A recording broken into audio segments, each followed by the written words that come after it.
हैं। तो हम लोगों ने पिछले एपिसोड में देखा था कि यहाँ पे चेन ड्रीमी और हांसो और साथ ही में एक और बंदे जिसका नाम कुरो था उन लोगों से मिला था। वहीं पे हांसो के पास उसके फैमिली से रिलेटेड कोई मिशन आ रहा था जो कि रेड स्टार मेंटल हॉस्पिटल के अंदर था। हांसो ये मिशन अकेले नहीं कर सकता था क्योंकि डंजन की डिफिकल्टी लेवल ज्यादा हाई थी, इसलिए चेन यहाँ पे टीम लीडर बनता है और उन लोगों को लीड करते हुए डंजन के अंदर जाता है। और हांसो के लिए ये मिशन काफी ज्यादा जरूरी था क्योंकि ये उसकी फैमिली से भी रिलेटेड था। और यहीं पे वीडियो खत्म हुआ था। इसलिए एपिसोड की शुरुआत में हम देखते हैं कि ये लोग डायरेक्ट डंजन के अंदर ही आ जाते हैं जहाँ पे इनकी सबसे पहले मुलाकात एक क्रेजी नर्स मीट से होती है। But why C looks like horny, मैं इनसे बच के नहीं भागूंगा, उल्टा इनकी तरफ भागूंगा, जो होगा देखा जाएगा बाद में। कुरो आगे से कहता है कि अब समय आ चुका है कि अपनी स्ट्रेंथ का टेस्ट किया जाए, लेकिन हम लोग नर्स मीट को देखते हैं जो की तरफ भागते हुए कहती है आई रे आई, प्यार बरसाने आई। और ये काफी तेज रफ्तार से भाग रहे थे जैसे किसी कुत्ते ने रफ्ता लिया हो एकदम फुल स्पीड से। हम लोगों को यहाँ पे कुरो का टैलेंट बताया जाता है जो कि एसएस टैलेंट था जिसका नाम था फियर इनकारनेटर, यानी कि ये डर पैदा करता है, जिसकी झलक हम लोग नर्स मेट के ऊपर भी देखते हैं। वो इतना ज्यादा डर जाती है कि इसकी दिल की धड़कनें बहुत ज्यादा तेज होने लगती हैं। काश किसी लड़की की धड़कनें मुझे भी देख के इतनी जोरों से धड़कती। ये ज्यादा गंदा जोक था। लेकिन हम लोग कुरो को देखते हैं जो कि यहाँ पे इसी बात का फायदा उठाता है और वो अपनी एक स्किल का यूज करके जिसका नाम फियर मोड ब्लास्ट था, यहाँ पे नर्स की हार्ट बीट को इतना ज्यादा बढ़ा देता है कि उसका दिल ब्लास्ट कर जाता है और वो बेचारी ऐसे ही मारिया जाती है। बेसिकली हार्ट अटैक था।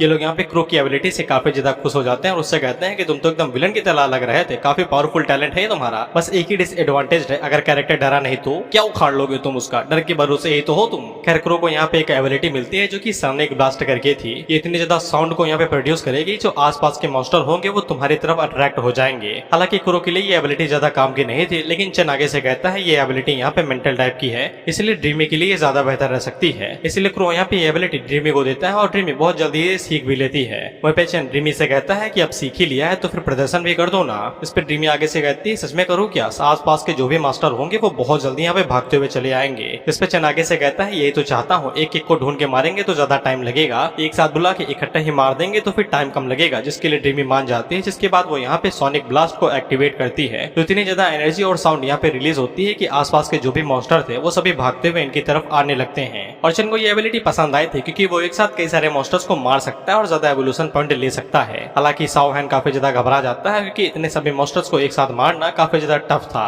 क्रो भी थोड़ा सा सावधान रहने के लिए कह रहा था, लेकिन चेन को कोई भी दिक्कत नहीं थी, वो एकदम मस्त था। वो उन लोगों से कहता है चिंता क्यों करते हो बे, मैं हूं ना यहाँ पे, इसको तुम आपदा की जगह अवसर की तरह देखो, तुम्हें कितनी सारी नई स्किल्स मिलेंगी, बस तुम देखते जाओ। इस पे लोगों को समझ में आ जाता है कि अब लड़ना ही पड़ेगा क्योंकि मालिक नहीं मान रहा है इन लोगों का। तो ये लोग यहाँ पे अपनी अपनी एबिलिटी का यूज करते हैं। हम लोग साओ हैन को देखते हैं जो कि अपनी मेंटल पावर को यहाँ पे प्रोड्यूस करके उसे वेपन के अंदर चेंज कर देता है और उनका इस्तेमाल करता है ज़ॉम्बीज को मारने के लिए। वहीं पे हम लोग क्रो को देखते हैं जो कि एक और एबिलिटी का यूज करता है जिसका नाम था फियर्स सोर्स डार्कनेस, और वो यहाँ पे परछाई को एकदम तीरदार धागों के अंदर बदल के ज़ॉम्बीज का गला मरोड़ के उन्हें यूं ही मार देता है। जे एडवांस स्टूडेंट की फर्स्ट चॉइस है, अगर उनका एग्जाम क्लियर नहीं हुआ धागे की जरूरत नहीं है, ऐसा ही लटक जाओ। वहीं पे हम लोग ड्रीमी को देखते हैं और जैसा कि मैंने बताया था कि ये अपने ड्रीम की मदद से चीजों को रियलिटी के अंदर बदल सकती है, तो ये अपनी सपनों की दुनिया से बजूका ले आई थी और वहीं पे ब्लास्ट करे जा रही थी गड़ागाम। ये लोगों से कहती है कि चिंता न करो, इधर का मैं देखी हुई हूँ, कोई भी मॉन्स्टर बचेगा ही नहीं। जिस पे साओ हैन आगे से कहता है इसने रॉकेट लॉन्चर निकाल लिया है, अगर ये ऐसी ही एबिलिटी करती रही तो फिर क्या ये फ्यूचर में यहाँ पे एक मेगा रोबोट भी बना सकती है क्या। इस पे क्रो आगे से कहता है कोई उम्मीद नहीं है भाई, कुछ भी हो सकता है इस मानवा के अंदर, जितना अवतार हरामी है इसको कुछ भी कर देगा वो।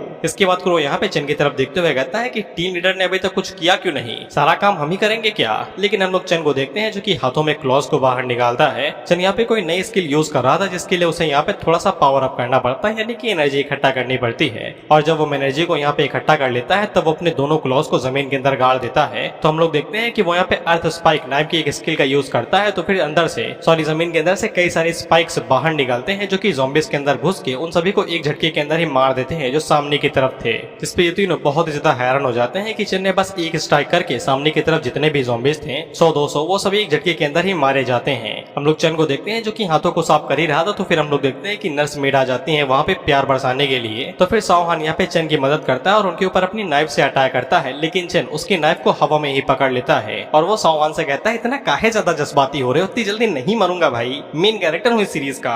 और वो उन्हें बताता है कि ये दोनों मिनी बॉसेस को मैंने ऐसे ही छोड़ दिया था, कुछ एक्सपेरिमेंट करने हैं। तो हम लोग देखते हैं कि चेन अपने शैडोज को यहाँ पे धागों के अंदर बदलता है और BDSM स्टाइल में इन्हें बांध देता है। वहीं पे साओ हैन को सदमा लग गया था कि चेन ने खाली हाथों से उसकी स्पिरिट नाइफ्स को पकड़ लिया जो कि नामुमकिन सा है। यहाँ पे चेन के पास दोबारा एक नोटिफिकेशन आता है जो कि उसे वही बात बताता है जो पहले भी बताई थी कि वो अपने टारगेट्स की यहाँ पे मेमोरीज और उनकी एबिलिटी को ले सकता है, बस बहुत ज्यादा कम चांस से एबिलिटी मिलेंगे, बाकी वो मेमोरीज को रीड कर सकता है। इसीलिए चन यहाँ पे इन दोनों नर्सेस के ऊपर मेमोरी रीडिंग एबिलिटी का इस्तेमाल करता है। तो फिर उन्हें इन नर्सेस की यहाँ पे पास्ट लाइफ दिखाई जाती है, यानी कि ज़ॉम्बी बनने से पहले। तो इनके ऊपर यहाँ पे सैक्रिफाइजल रिचुअल किया जा रहा था, बेसिकली इन्हें मार दिया जा रहा था। और यहाँ पे सैक्रिफाइस सिर्फ एक नर्स का नहीं बल्कि कई सारी नर्सेस का किया गया था। और इन नर्सेस को सैक्रिफाइस करने वाला इनके ही हॉस्पिटल का एक डॉक्टर था, ये बड़वा। ये एक नर्स से कहता है, क्या हुआ भाई, मन से इतनी ज्यादा कमजोर कैसे हो सकती हो? मैं तुमको अपने मास्टर को कैसे ऑफर करूंगा? तुम्हारा इस्तेमाल अगले महीने के सिर्फ सैक्रिफाइस के लिए ही होगा और कुछ भी नहीं। वहीं पे हम लोग हॉस्पिटल की बाकी नर्सेस को देखते हैं और ये एकदम चिल थी। ये आगे से कहती है, नर्स कैंग के साथ जो हुआ सो हुआ, ज्यादा चिंता ना करो। ये काली वाली भी आगे से कहती है कि हाँ, मैं भी उन्हें पसंद करती थी और अब तक यहाँ पे 16 नर्सेस की बलि चढ़ चुकी है। और काली वाली नर्स आगे से कहती है कि वो एक अच्छी इंसान थी, लेकिन वो अचानक से पागल कैसे हो गई? चन आगे से कहता है 16 नर्सेस सैक्रिफाइस हुई और एक डिमोनिक फॉर्मेशन में बनी हुई थी। और चन को यहाँ पे कुछ याद सा आ रहा था। चन हम लोगों को बताता है कि उसकी पिछली लाइफ में वो जब एक डीमन हंटर हुआ करता था, तब उसने इस हॉस्पिटल के बारे में सुना था जहाँ पे डीमंस को समन करने से रिलेटेड कुछ हुआ करता था। क्योंकि चन का लेवल कुछ ज्यादा ही कम था, इसीलिए वो इस टाइम डंजन के आसपास भी रहने लगा और उसे ज्यादा नहीं पता कि यहाँ पे क्या हुआ था। इसके बाद वो इन लोगों को यहाँ पे नर्सेस के बारे में नहीं बताता, सैक्रिफाइजल वाली, और इन लोगों से कहता है कि चलो सावहान के एक्सक्लूसिव मिशन को चेक करते हैं, इससे पहले कि देर हो जाए। शायद से कोई पावरफुल मॉन्स्टर भी वहाँ पे हो सकता है। जिसके बाद अगला सीन आधे घंटे के बाद का होता है और ये लोग हॉस्पिटल के चौथे फ्लोर पे आ गए थे, लेकिन इन्हें एक भी मॉन्स्टर नहीं मिला था। क्योंकि भाई सोनिक ब्लास्ट करके बाहर बुला लोगे तो अंदर कहाँ ही मिलेंगे। वहीं पे क्रू को ऐसा लगता है कि सभी मॉन्स्टर यहाँ पे चन की एबिलिटी देख के डर गए हैं, इसीलिए वो बाहर नहीं आ रहे हैं। तो फिर इन्हें बाहर से आवाज आती है कि कुछ ज्यादा ही एरोगेंट नहीं हो बच्चों। इस पे ये सभी लोग फाइट करने के लिए रेडी हो जाते हैं और अपनी अपनी एबिलिटी से इस्तेमाल करने लगते हैं। तो फिर अंधेरे से वही बड़वा डॉक्टर बाहर निकलता है, जो कि यहाँ पे नर्सेस के ऊपर रिचुअल कर रहा था और उन्हें सैक्रिफाइस कर रहा था। इसका नाम वाम नहीं बताया गया, बस इतना बताया जाता है कि ये रेड स्टार मेंटल हॉस्पिटल का डायरेक्टर है। ये इन लोगों से कहता है कि मैं यहाँ पर डायरेक्टर होने के साथ साथ सोलोमन का मैसेंजर भी हूँ, द गॉड ऑफ डिमंस इंसोमेनियाक। इस पे ये सभी हैरान होकर आगे से चन से पूछते हैं, डिमन भाई ये कब से आ गए? इतनी देर तक हम सिर्फ ज़ॉम्बी से ही परेशान थे, अब यहाँ पे डिमंस भी आ गए क्या? सक्यूबस होगी, उससे कुछ बात करनी है हमें। ये डॉक्टर इन लोगों से कहता है कि शांत रहने का कोई फायदा नहीं है, तुम यहाँ पे मेरे मास्टर की खातिर सैक्रिफाइस ही होगे, लेकिन ये औरत मेरे मास्टर को सर्व करेगी और उनकी ऑफस्प्रिंग यानी कि बच्चों को जन्म देगी। ड्रीम आगे से कहती, सबसे पहले इस डॉक्टर को बांधो यार बिजली वाली कुर्सी पे और 440 वोल्ट के 6 झटके दो इसे। अबे तो यार लोगों का दिल भी नहीं तोड़ा मैंने, ऐसे कैसे कर लो शादी? इस पे चिन उससे कहता है कि तुम बस एक 2 घोड़े के डीमन हो जो अभी ही ह्यूमन से डीमन में ट्रांसफॉर्म हुआ है, ज्यादा उड़ो नहीं। और इस डॉक्टर से कहता है कि चलो दिखाओ तुम्हें कितना दम है। इस पे डॉक्टर साहब आगे से कहते हैं कि मैं तुम्हें दिखाता हूँ कि ताकत क्या होती है। इसके बाद ये अपने मास्टर का नाम लेते हुए कहता है, ताकत दो, और एक दहाड़ मारता है। साथ ही में साइकिक वेव भी रिलीज करता है, जिससे इन लोगों के ऊपर बहुत ज्यादा जोर पड़ता है, जो कि एक तरीके से मेंटल प्रेशर था। उन दिनों को छोड़ो, चन को भी दर्द हो रहा था, उसके सर में भी दर्द होने लगता है। हालांकि उसकी मेंटल स्ट्रेंथ यहाँ पे कम नहीं थी, लेकिन इसके बावजूद यहाँ पे उसे थोड़ा बहुत दिक्कत हो रही थी। जिसके बाद वो अटैक करने के लिए आगे बढ़ता है और डॉक्टर की पेट के अंदर अपना हाथी घुसा देता है। PS5 जो लेना है यार। हालांकि डॉक्टर को कुछ भी नहीं होता और वो चन से कहता है अच्छा तरीका था। इसके बाद वो आगे से एक तरीके से हेल फायर या फिर कुछ भी इस्तेमाल करता है और वो चन के ऊपर उसे फेंकता है। तो चन आगे से शील्ड बाहर निकालता है और उसे ब्लॉक करने की कोशिश करने लगता है। डीमन आगे से हंसते हुए कहता है, देखता है रे कितना ज्यादा तू रजिस्ट कर सकता है, ज्यादा देर तक तुम मेरी ब्लैक फ्लेम्स को यहाँ पे रोक नहीं पाओगे, कभी ना कभी तुम मारे ही जाओगे और साथ ही मेरे मेंटल ऑपरेशन की वजह से तुम बहुत ही जल्द ही कोमा में चले जाओगे। इसके बाद ये और ज्यादा अपनी मेंटल प्रेशर को रिलीज करता है, तो यहाँ पे और ज्यादा इन लोगों को दर्द होने लगता है। लेकिन हम लोग सावहान को देखते हैं, जो कि यहाँ पे अपनी मेंटल एनर्जी को जब रिलीज करता है तो वो एक्सपैंड होकर इन चारों को ढक लेती है। जैसे यहाँ पे डॉक्टर साहब की मेंटल एनर्जी रिलीफाई हो जाती है और इन लोगों को कुछ भी नहीं होता। ये लोग उससे कहते हैं कि पहले इस्तेमाल करना था ना यार, उल्टी कर दी है हम लोग, अब बताओ गंदा लग रहा है। इस पे सावहान आगे से बताता है कि उसे पता ही नहीं था कि उसके पास इस तरीके की स्किल भी है। ये तो अपने आप एक्टिवेट हो गई, तो फिर उसे पता चला कि उसके पास ये स्किल है और उसका इस्तेमाल कर सकता है। जिसपे ये लोग उससे कहते हैं साले बादाम खाया कर। इस पे डॉक्टर यहाँ पे सावहान का नाम लेता है और उससे कहता है कि तुम तो हान फैमिली से हो, जो कि मेरे मास्टर की ब्लड लाइन की डिसेंडेंट है। और ये हान साव से कहता है कि ये ना सोचना, अगर तुम्हारे पास ब्लड लाइन है तो फिर तुम मेरे मेंटल ऑपरेशन से बच सकते हो। तुम भले ही मेंटल ऑपरेशन से बच जाओ, लेकिन ब्लैक फ्लेम से नहीं बच सकते हो, ये तुम्हें राख बना देगी। इस पे सावहान उसे कहता है, कारे कुत्ते तो अपने मास्टर के डिसेंडेंट को मरिएगा, डर नहीं लगा था कि तुम्हारा मास्टर तो पर लात मार के बाहर निकाल दे। इस पे डॉक्टर आगे से कहता है, मारने से कोई भी सजा वजा नहीं मिलेगी, वैसे भी तुम धोखा ही तो दे रहे हो मास्टर को, तुम्हें मारने से तो रिवॉर्ड ही मिलेगा। इसके बाद वो अपने मुंह के अंदर यहाँ पे एकदम फ्लेम इकट्ठा करता है और छींकने के लिए आगे बढ़ता है। वहीं पे ये तीनों एकदम अटैक करने के लिए आगे बढ़ते हैं। ये कहते हैं कि उसे जल्दी से रोको, इससे पहले कि वो अटैक कर दे, लेकिन हम लोग मास्टर को देखते से छींक आ जाती है। जिस पे ये लोग उससे पूछते हैं, तुम्हें भी जुकाम होता है क्या, एस्प्रिन टैबलेट लेगा या फिर काढ़ा लेगा, बता क्या लेगा। इस पे चन पीछे से कहता है कि चलो असर तो किया, मुझे तो लगा करेगी ही नहीं। डीमन दादा हम तुमसे यही बात कहना चाहे तो हाँ डीमन बॉडी बहुत ही लाजवाब बा, सारा मेरे वायरस को तुम पे ये काम करने के लिए बहुत ज्यादा टाइम लग गया। इस पे डीमन उसे छींकते हुए कहता है और खांसते हुए भी कि तुमने ये क्या किया मेरे साथ। इस पे चन उसे बताता है कि ये इसके लिए यहाँ पे एनिमीज को लगातार छींकने के लिए मजबूर करती है, लेकिन मैंने हाल ही में उसे थोड़ा बहुत अपग्रेड कर दिया। अब ये स्किल कहलाती है इन्फ्लुएंजा लंग इन्फेक्शन, यानी कि फेफड़ों में खुरामाती बैक्टीरिया। हमें यहाँ पे इस स्किल के बारे में बताया जाता है। ये अनलिस्ट करने के बाद ये टारगेट की बॉडी के अंदर घुसेगी। 1 से 10 मिनट फिजिक के ऊपर डिपेंड करता है, कितने ज्यादा स्ट्रॉन्ग उतना ज्यादा टाइम। फर्स्ट स्टेज के अंदर बॉडी के जितने भी एट्रीब्यूट्स होंगे वो धीरे धीरे गिरने लगेंगे। 4-5 तरह के डिजीजेस के रूप में यानी कि बीमारी के रूप में डिफॉर्म मिलेंगे, जैसे कि खांसी, बुखार, सर दर्द। और जब यहाँ पे स्पेल थोड़ा सा चार्ज हो जाएगा तो वो यहाँ पे छींकों में बदल जाएगा, जिससे अटैक करने में तकलीफ होगी और धीरे धीरे करके पूरी तरीके से एबिलिटीज फेलियर में बदल जाएंगी। और जब यहाँ पे फिजिक 50% से कम चली जाएगी तो फिर सेकंड स्टेज शुरू हो जाएगी। डीमन चिन से कहता है का कि अरे तू हमारे साथ। सेकंड फेज जैसे शुरू होगा तो फिर जितने भी एबिलिटीज होंगी वो 90% से खराब ही हो जाएंगी और जो 4-5 तरह के डिबफ्स थे वो और ज्यादा बढ़ जाएंगे। डीमन दादा आगे से कहते हैं कि मैं पहले ही हायर बीइंग हूं, साला मुझे जुकाम कैसे हो सकता है। कैसे जुकाम किसी को भी हो सकता है अगर तुम कभी इंसान थे, जानवरों की बात नहीं कर रहा। और जैसे ही तीसरा पड़ाव शुरू होगा तो फिर टारगेट सांस लेना ही भूल जाएगा, वो सांस लेने की एबिलिटी खो देगा। इसीलिए हम लोग डीमन दादा को देखते हैं और इन्हें सांस नहीं आ रही थी, किसी ने ऑक्सीजन छीन लिया था इनकी रेडियस से। मैं बता रहा हूँ ये दिल्ली की किसी फैक्ट्री में तभी मर रहा है इतनी बुरी तरीके से। डीमन दादा यहाँ पे मारे जाते हैं और चन आगे से कहता है देखो रे देखो कितनी खतरनाक एबिलिटी, ये कुछ करना भी नहीं पड़ा, ये अपने आप ही मर गया। चन आगे से कहता है अच्छा वो मैंने लार्ज अमाउंट में यहाँ पे वायरस फंड्स का इस्तेमाल कर लिया, इस इन्फ्लुएंजा एबिलिटी को इंक्रीज करने के लिए फायदा ही फायदा मिला। डीमन जैसे ही मारा जाता है तो फिर यहाँ पे चन को 12 लेवल के बॉस को मारने के बदले में 30,000 पॉइंट मिलते हैं और बाकी लोगों को इतने ही मिले थे। टीम जो है चन पीछे मुड़ के इन लोगों की तरफ देखता है तो इन्होंने मुंह पे हाथ रखा हुआ था और ये घबराए हुए थे कहीं हमें भी वायरस ना फैल जाए। चन लोगों से पूछता है का हुआ रे, काहे इतना ज्यादा अजीबोगरीब नजरों से देख रहे हो। इस पे ये लोग आगे से कहते हैं हमें वायरस नहीं चाहिए, हम लोग बीमार नहीं होना चाहते। चन आगे से कहता है चिंता ना करो, जब तक मैं तुम्हें टारगेट नहीं करता ये फैलेगा नहीं, साले कोरोना थोड़ी ना हूं मैं, 2 गज की दूरी बना के घूम रहे हो। जिसपे इन्हें भी चैन की सांस आती है कि चलो बीमारी फैलती नहीं है। तो फिर लोग चन की यहाँ पे तारीफ करने लगते हैं कि तुम्हारी स्किल तो इनविंसिबल है। चन आगे से कहता है मक्खन न लगाओ, ये सबसे कमजोर डीमन था, इसके जैसे 4-5 और होंगे जो अगर इससे स्ट्रॉन्ग हुए तो फिर उन्हें सांस लेने की भी जरूरत नहीं है, उनके ऊपर ये वायरस कुछ भी काम नहीं करेगा। इसके बाद चन इन लोगों से कहता है कि मुझे यहाँ पे नोटिफिकेशन मिला है डंजन क्लियर करने का, इसके लिए हम लोग यहाँ पे स्ट्रेटेजी वीडियो रिलीज कर सकते हैं। और वो साओहान से पूछता है तुम्हारे मिशन के बारे में क्या, तो साओहान आगे से बताता है उसका मिशन अभी तक कंप्लीट नहीं हुआ है। इससे चन को समझ में आ जाता है कि इस डंजन के अंदर डंजन है यानी कि हिडन डंजन, उसको जल्दी ही ढूंढना पड़ेगा। लेकिन चन यहाँ पे जो डंजन अभी क्लियर किया था उसकी वीडियो अपलोड करना चाहता था, तो वो उन लोगों से पूछता है कि फेस वेस छुपाना है कि या फिर ऐसे ही रहने दूं।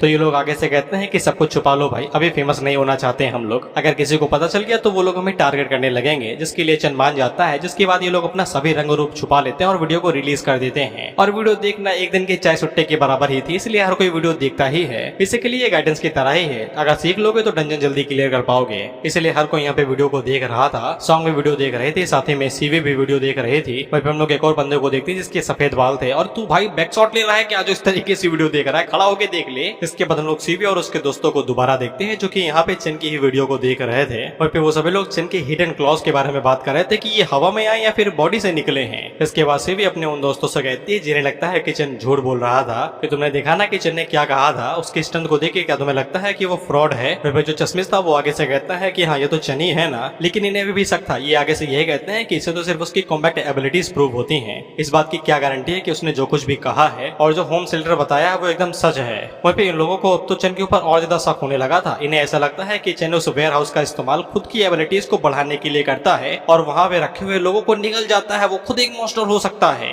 इस पे सीवी लोगों से कहती है कौन सा माल फूका है या फिर गांजे को दूध में मिला के पी गए हो, सलाह शक की एक हद होती है, कुछ तो दिमाग लगाओ अपना, उसने तुम लोगों को वेपन भी दिया था। इसके बाद सीवी एक और वीडियो निकालते हैं जो कि चन के उस वेयर हाउस की थी जहाँ पे उस मीट बॉल को लगा दिया गया था जो कि ज़ॉम्बीज़ को आते ही निकाल ले रही थी, और ये इन्फिनाइट है। सीवी के दोस्त आगे से पूछती है कि ये किस टाइप का मॉन्स्टर है, तो फिर सीवी आगे से बताती है कि सोंगे ने ये वीडियो उसे भेजी है, चलो एक साथ देखते हैं। जिसके बाद ये सभी लोग उस वीडियो को एक साथ देखते हैं। तो फिर यहाँ पे जियांगचन विला एरिया के बारे में बताया जा रहा था जहाँ पे सिस्टम एकदम प्रूफ था। आउटसाइड के ज़ॉम्बी जैसे ही इस वॉल के पास आते हैं तो वॉल उन्हें खा लेती है और अपनी एबिलिटी बढ़ाती है। इसके बाद वो यहाँ पे उस जगह को भी दिखाती है जहाँ पे खाना पीना रखा जाता है, फुल सुविधा है, बस एक कॉपर कॉइन दो और सारा माल पी लो, कोई दिक्कत नहीं है। इसके बाद वो अपने घर को दिखाते हुए कहती है कि ये वही घर है जहाँ पे मैं पहले रहती थी और अभी भी रह रही हूँ। इस जगह पे ज्यादातर लोग तो नहीं आ पाते हैं, लेकिन अगर आप आते हो तो फिर हर कोई यहाँ पे सेव रहेगा, अगर यहाँ पे आ जाओ तो शायद से हमेशा यहीं पे ही रह जाओ। इसके बाद सॉन्ग आगे से शर्माते हुए कहती है, अगर यहाँ पे एक बार आओगे तो फिर हमेशा के लिए रह जाओगे। अगर हम एक साथ मिलके भी काम करें तो भी यहाँ पे चेंग की सारी चीजों को सेटिस्फाई नहीं कर पाएंगे। बेसिकली ढपाढप। इसीलिए सीवी की दोस्त उससे पूछती है कि चेंग के पास कितनी लौंडियां हैं भी, 10 20 या फिर 300। इस पे आगे से शर्माने लगती है। यही कहती है कि इसे वीडियो पहले देख लेनी चाहिए थी, सबको एक साथ दिखाने से पहले। इस पे चश्मिश आगे से कहता है कि उन्हें यकीन नहीं था कि चेंग इतना ज्यादा स्ट्रॉन्ग हो सकता है। अब इन्हें यहाँ पे कोई भी दिक्कत नहीं थी, लेकिन हम लोग उसके बगल में एक लौंडे को देखते हैं जो कि सीवी को पसंद करता था। वो उसे कहता है कि तुम चेंग की लड़की नहीं बन सकती। इस पे सीवी आगे से कहता है, मैंने कब कहा भाई कि मैं उसकी औरत बनना चाहती हूँ। एंड वी गॉट अनदर आशिक, जो कि सीवी से कहता है कि उसके पास पहले ही कई सारी औरतें हैं, तुम उसे बिल्कुल भी पसंद नहीं करोगी। लेकिन मैं अलग हूँ, मैं सिर्फ तुम्हें पसंद करता हूँ। लेकिन सीवी उसे कहती है दूर रहो। बाय द वे इस बंदे का नाम लूपिंग है और सीवी लूपिंग से कहती है कि तुम्हें मुझसे कुछ भी करने की जरूरत नहीं है। मैंने तुम्हें पहले भी यहाँ पे कई बार मना किया है, कहता कि एपोकलिप्स शुरू होने से पहले भी। अब मैं तुमसे दोबारा कहती हूँ कि मेरे अंदर तुम्हारे लिए कोई फीलिंग्स नहीं है, मैं तुम्हें नहीं पसंद करती।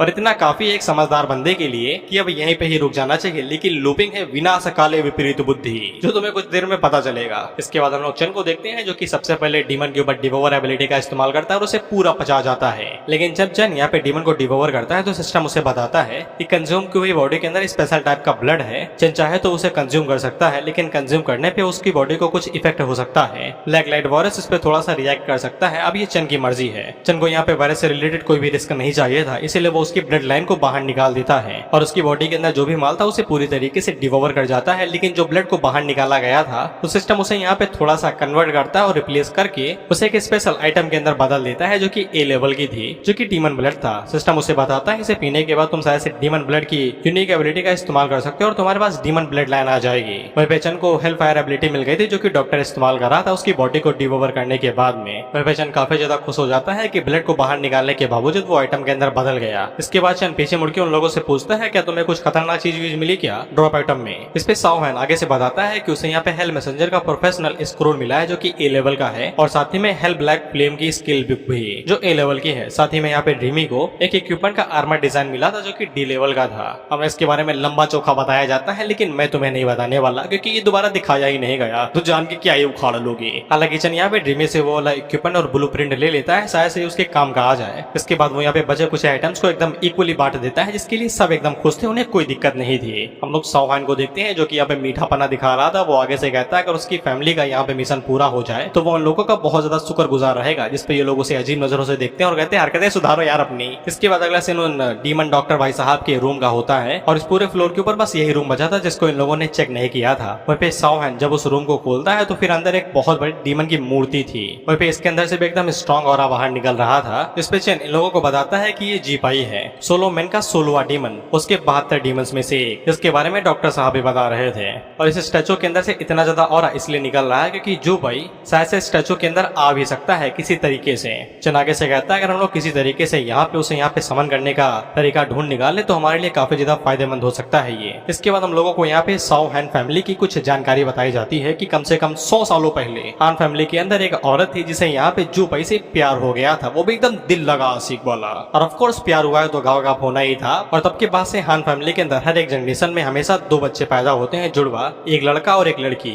वो दोनों जैसे ही एडल्ट बन जाते हैं तो लड़की हमेशा यहाँ पे जीपाई की ब्रेड यानी कि दुल्हन बन के रहती है। वहीं पे लड़का बिना किसी दिक्कत के शादी वादी करता है और अपनी नॉर्मल लाइफ जीता है। लेकिन उन्हें लड़की को सेक्रीफाइस करना पड़ता है जूबाई को। और कई सालों तक ये चीज हमेशा लगातार चलते हुए ही आ रही थी। लेकिन 10 साल पहले जब साओ हैन के फादर फैमिली की इस घटिया राज के बारे में जाने तो फिर उन्हें समझ में आ गया कि उन्हें यहाँ पे इस लूप को तोड़ना ही पड़ेगा, क्योंकि वो अपनी प्यारी डॉटर को यहाँ पे इस तरीके के मेंटल हॉस्पिटल के अंदर जाने थोड़ी ना देना चाहते थे ताकि एक डीमन को वो सिर्फ सर्व कर सके। इसलिए उन्होंने यहाँ पे कड़ा कदम उठाया और उसने अपनी न्यू बॉर्न डॉटर को खत्म करने की कोशिश की। लेकिन जैसे ही डॉक्टर को इस बारे में पता चला तो फिर उसने यहाँ पे साओ हैन के फादर को रोका और उससे उन लोगों की ब्लड लाइन छीन ली धोखे के तौर पे। इसके बाद साओ हैन की बहन को यहाँ पे जूबाई को दे दिया गया, जिसी ने उसे पाल पोस के बड़ा किया और उस डॉक्टर को तोहफे के बदले में यहाँ पे डीमन ब्लड लाइन दे दी गई। और इस डायरी के अंदर बस इतना ही लिखा हुआ था। बाय द वे ये सब कुछ उस डॉक्टर ने ही लिखा था जो डीमन बन के मारा गया है। वहीं पे साओ हैन को एक नया मिशन मिल चुका था उस डायरी को पढ़ने के बदले में। हालांकि वो खुद नहीं पढ़ पाता, बड़े बड़े पैराग्राफ थे कि उसे चक्कर आते हैं। वहीं पे फिर ड्रीमी चेन से कहती है कि जब से हम लोग अंदर आए हैं तब से तुम उस स्टैचू को ही छू रहे हो, उसके टट्टे छू रहे हो क्या, कुछ पता चला, इतनी देर से उसे छू रहे हो। इस पे चेन आगे से कहता है हाँ पता चला। जिसके बाद वो उसे सींग को दबाता है तो एक स्पेशल डोर खुलता है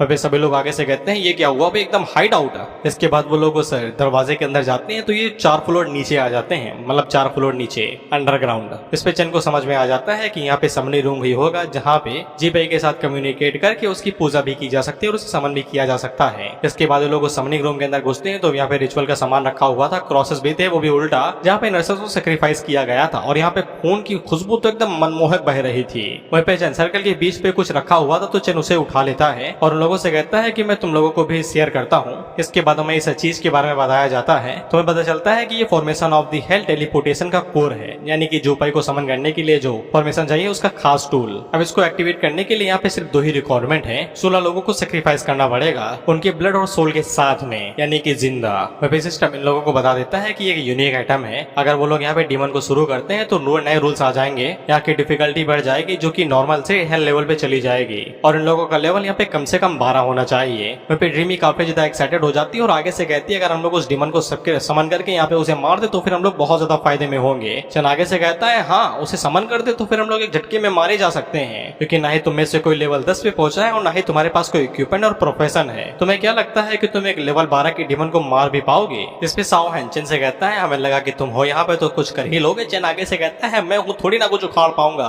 वैसे भी यहाँ पे एक डीमन जिसके पास सिर्फ डीमन ब्लड लाइन है और एक डीमन गॉड जो खुद एक डीमन गॉड है, दोनों के बीच में पावर गैप बहुत ही ज्यादा होता है, तुम्हें ये समझ जाना चाहिए। हम लोग यहाँ पे दोबारा आएंगे इस डंजन को कंप्लीट करने के लिए जब हम लोगों के पास यहाँ पे एक्सपीरियंस, प्रोफेशन और लेवल अप भी हो चुका होगा। और पेक्रो ड्रीमी से कहता है जब तुम लोग आना तो फिर मुझे ऐड कर लेना यार, छोड़ मत देना यार, समझो ना।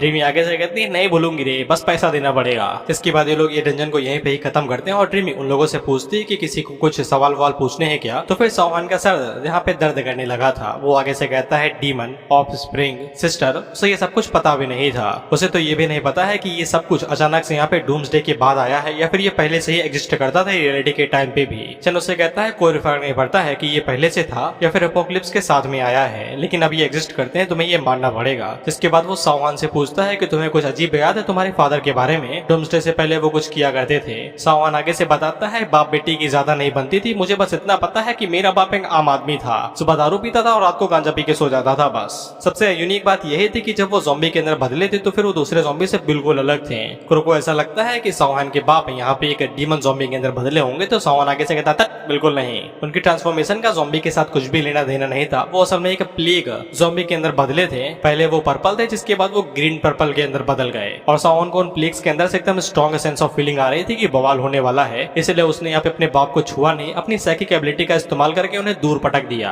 और साओहान के बाप के साथ यही आखिरी मुलाकात की। चन उससे पूछता है प्लेग ज़ॉम्बी। इस पे साओहान आगे से कहता है इसकी वजह ये भी हो सकती है कि वो पहले किसी केमिकल फैक्ट्री के अंदर काम किया करते थे, या तक कि उनके क्लिक्स के अंदर भी इस तरीके के केमिकल और प्लेग्स रहा करते थे। वही पेचन को ये प्लेग और केमिकल फैक्ट्री और ये प्लेग ज़ॉम्बीज उसके SSS level plague cult mission से रिलेटेड लग रहे थे, इसीलिए वो साओहान से कहता है कि मुझे इस केमिकल फैक्ट्री के अंदर मजा आ रहा है, अगर मैं कभी सांघाई आता हूँ तो फिर मुझे बुला लेना, हम लोग एक साथ उस फैक्ट्री को चेक करने के लिए चलेंगे, जिसके लिए साओहान मांग जाता है। वही पे कुरो चन से अपनी एबिलिटी के बारे में कुछ पूछना चाहता तो चन आगे से कहता है कुछ भी पूछो यार, जब याद आए तब पूछ लेना। वही पे चन को एक लीड मिल चुकी थी अपने प्लेग मिशन को लेके। इसके बाद अगला सीन चन की आंखें उसी रूम के अंदर खुलती हैं जहाँ पे वो सोया था, लेकिन उसे खांसने की आवाज आ रही थी। जिसके बाद वो साइड में देखता है तो सभी लोग खांसते खांसते पड़े हुए थे, वही पे बेहोश एकदम। चन लोगों से पूछता है तुम्हें क्या हुआ भाई, क्यों खांस रहे हो इस तरीके से। इसके बाद वो उन्हें कमरे से बाहर लेके आता है और उन लोगों से पूछता है मैंने कहा था ना कमरे के अंदर ना घुसना, मैंने सोने से पहले कई सारे वायरसेस को रिलीज किया था ताकि कोई भी फालतू का बवाल ना कर सके।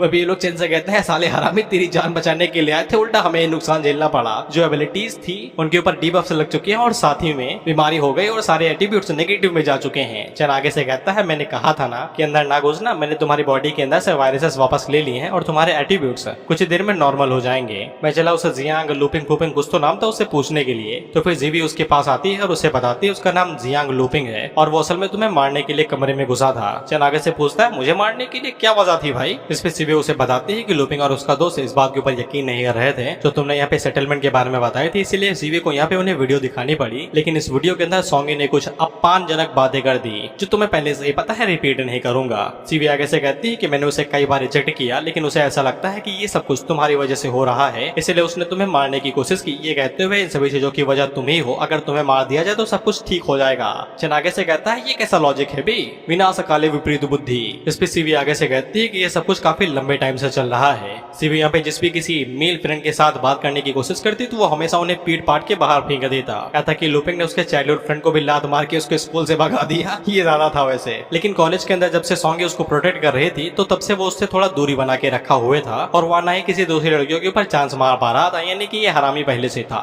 अब वजह तो चाहिए ना ऑथर को, ताकि हम इसे पूरी तरीके से हिट कर पाए। सीवी आगे से ये भी कहती है सॉन्गी की वजह से ही वो अब तक बची हुई थी, नहीं तो लुपिन उसे कब का लूट चुका होता। कहता कि सीवी को यहाँ पे उसके साथ रहने में भी बहुत ज्यादा तकलीफ हो रही थी, वो यहाँ पे फंस से गई थी। उसका टैलेंट इतना ज्यादा स्ट्रॉन्ग नहीं है, नहीं तो अब तक वो उसके साथ कुछ भी कर चुका होता। इसके बाद ये चन से कहती है लेकिन जब से तुम यहाँ पे आए मुझे पता चला तुम कितने ज्यादा स्ट्रॉन्ग हो और सॉन्गी भी अभी तक जिंदा है, यानी कि मैं भी बच सकती हूँ। इसके बाद लोग उस कमरे के पास पहुंच जाते हैं जहाँ पे लुपिन अभी तक कैद है और सीवी चन से पूछती है कि वो अभी तक मर तो नहीं गया होगा ना तुम्हारे वायरसेस से। तो चन आगे से कहता है वो लीथल थोड़ी ना थे, बॉडी को कमजोर कर सकते हैं बस। और चन सीवी से कहता है कि मेरे पास एक नहीं, सीवी उसे कहती है कि मेरे पास एक आइडिया है। चन उससे पूछता है क्या। सीवी आगे से कहती है कि मैं उसे बहुत ज्यादा नफरत करती हूँ, इसलिए मैं उसे खुली आंखों के साथ मरते हुए देखना चाहता हूँ। इसलिए ये लोग कमरे का दरवाजा खोलते हैं जहाँ पे हम लोग लुपिन को देखते हैं और ये अभी भी जिंदा था, तो ये लोग उसके सामने ही चुम्मा चाटी शुरू कर देती हैं। चन मनकेता सोचता है कि एक चुम्मा काफी होगा, इतना ही काफी है। इसमें सीवी आगे से कहते हैं बाय द वे ये मेरी फर्स्ट केस है, मैं नहीं मानता।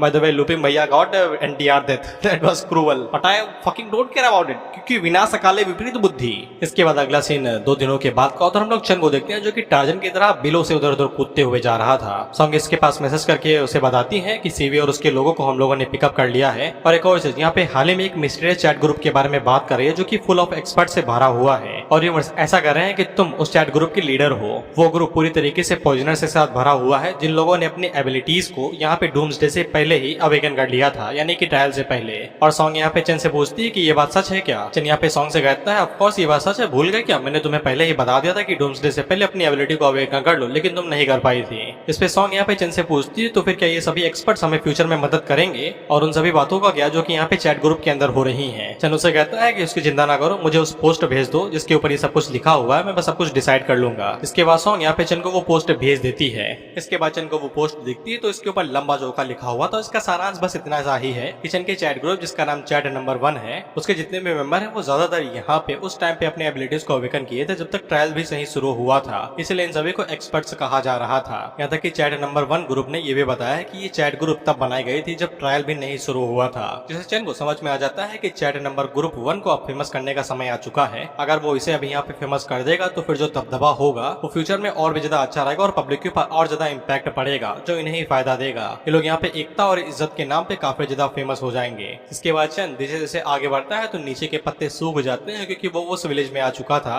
जहाँ पे वो आना चाहता था और ऑफ कोर्स यहाँ पे लाशें टंगी और लटकी पड़ी थी। और सिस्टम चंद को बताता है कि वो उस विलेज के अंदर आ चुका है जो कि डीमंस के अंदर यकीन करते हैं। चंद लोगों को बताता है कि ये उसकी पास्ट लाइफ के अंदर भी था, उसे यहाँ पे एस रैंक का डीमन हंटर मिशन दिया गया था। इस मिशन को कंप्लीट करने के लिए 3 टास्क हैं। पहले टास्क में यहाँ पे विलेजर्स को डीमन समन करने से रोकना होता है जिसके लिए 100 पॉइंट मिलेंगे, सॉरी 500। दूसरे टास्क में यहाँ पे उन सभी विलेजर्स को मारना होता है जो कि यहाँ पे डीमन को समन करने वाले थे, इसके लिए यहाँ पे 1500 एक्सपीरियंस पॉइंट मिलेंगे। और तीसरे टास्क में विलेजर्स के साथ साथ डीमन को भी मारना है जिसको समन किया गया था, तो फिर 5000 एवोल्यूशन पॉइंट मिलेंगे और साथ ही में डीमन ब्लड पोर्शन भी जो सी ग्रेड का है। चंद लोगों को यहाँ पे अपने पास्ट लाइफ के मिशन के बारे में बताता है कि पास्ट लाइफ में यहाँ पे एक बंदा था जिसका नाम कियांग था, वो यहाँ पे कई सारे एडवेंचरर्स को इकट्ठा करता है और उनसे कहता है कि हम लोग यहाँ पे सिर्फ सेकंड टास्क को कंप्लीट करेंगे और सही सलामत बाहर आ जाएंगे। इसके बाद जो भी माल मिलेगा यानी कि गोल्ड कॉइन उन्हें आपस में बांट लेंगे। चंद को पिछली लाइफ में गोल्ड कॉइन की जरूरत थी तो फिर वो यहाँ पे कियांग की छोटी बातों में आ गया और वो इस मिशन के अंदर ज्वाइन हो गया। लेकिन कियांग ने जानबूझ के यहाँ पे सेकंड टास्क को मिशन फेल करवा दिया और विलेजर्स ने यहाँ पे डीमन को समन कर लिया। इसके बाद उसने अपने सभी टीममेट्स को लिया और इस बैटल से बाहर आ गया। सिर्फ अपने टीममेट्स को, बाकी वो जिसने दर्जनों इकट्ठा किए थे रैंडम एडवेंचर्स को, उन्हें वहीं पे ही छोड़ दिया जो कि उस डीमन के साथ फाइट करके उस डीमन को कमजोर कर रहे थे और ये उस कियांग का मकसद था। इसके बाद कियांग और उसके टीममेट्स ने डीमन को मार दिया और जो रैंडम मिशन से भागने यानी कि विलेज से भागने की कोशिश कर रहे थे तो फिर कियांग और उसके ग्रुप वालों ने उन्हें मार दिया, यानी कि उनके पास वापस जाने का भी कोई मौका नहीं था। कियांग ने यहाँ पे कम से कम 100 लोगों को इकट्ठा किया था इस मिशन के लिए। जब उन्हें समझ में आ गया कि वो लोग यहाँ से वापस नहीं जा सकते नहीं तो कियांग उन्हें मार देगा, इसलिए उन लोगों ने यहाँ पे डीमन के साथ लड़ने का ही फैसला किया। लेकिन उनमें से कोई भी उस डीमन के खिलाफ जीत नहीं पाया और उस डीमन ने उन सभी को मार दिया। और जब डीमन एकदम थक हार के कमजोर हो गया तो फिर कियांग और उसकी टीम वाले आगे बढ़े और डीमन को मार दिला दिया। लेकिन उसने कभी सोचा भी नहीं था कि चन जिंदा बच जाएगा।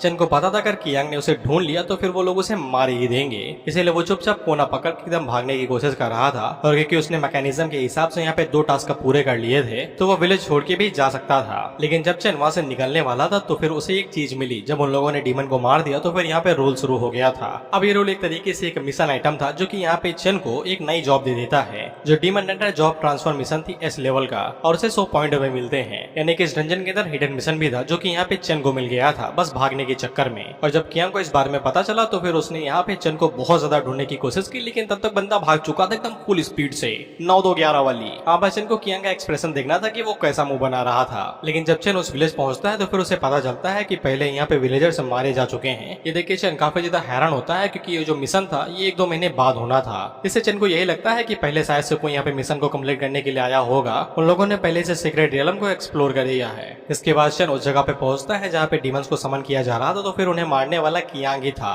जो कि विलेजर्स को इतने समय मार रहा था। और उन लोगों ने सेकंड टास्क को कंप्लीट कर लिया था। कियांग इन लोगों से कहता है कि अब हम लोगों को वापस लौट जाना चाहिए, जब अगली बार आएंगे तो फिर बॉस को मारने की कोशिश करेंगे। उसी टाइम पे इन्हें दिखाई देता है कि चेन इन्हीं की तरफ आ रहा है। वो उन लोगों से कहता है तुम लोग जा रहे हो क्या? अगर जा रहे हो तो फिर तुम्हें कोई दिक्कत नहीं होनी चाहिए अगर मैं बॉस को मार देता हूँ। इस पे कियान उसे कहता है कि जैसे तुम्हारी मर्जी। इसे चेन को समझ में आ जाता है कि कियान को इस रियलम के बारे में पहले से ही पता चल चुका था। उसने बाद में प्लान बनाया होगा कि सभी लोगों को बलि का बकरा बना के बॉस को मारते हैं। कियान जाते हुए चेन को बता जाता है कि बॉस के लेवल 11 है, तो फिर संभल के। चेन आगे से कहता है तुम चिंता ना करो, मैं सब कुछ देख लूंगा। इसके बाद हम लोग चेन को देखते हैं जो कि डीमन को बुला लेता है। तो वो डीमन बाहर निकल के चेन से कहता है कीड़े तुझे मुझसे डर नहीं लगता है क्या? अपनी मौत एक्सेप्ट कर ले।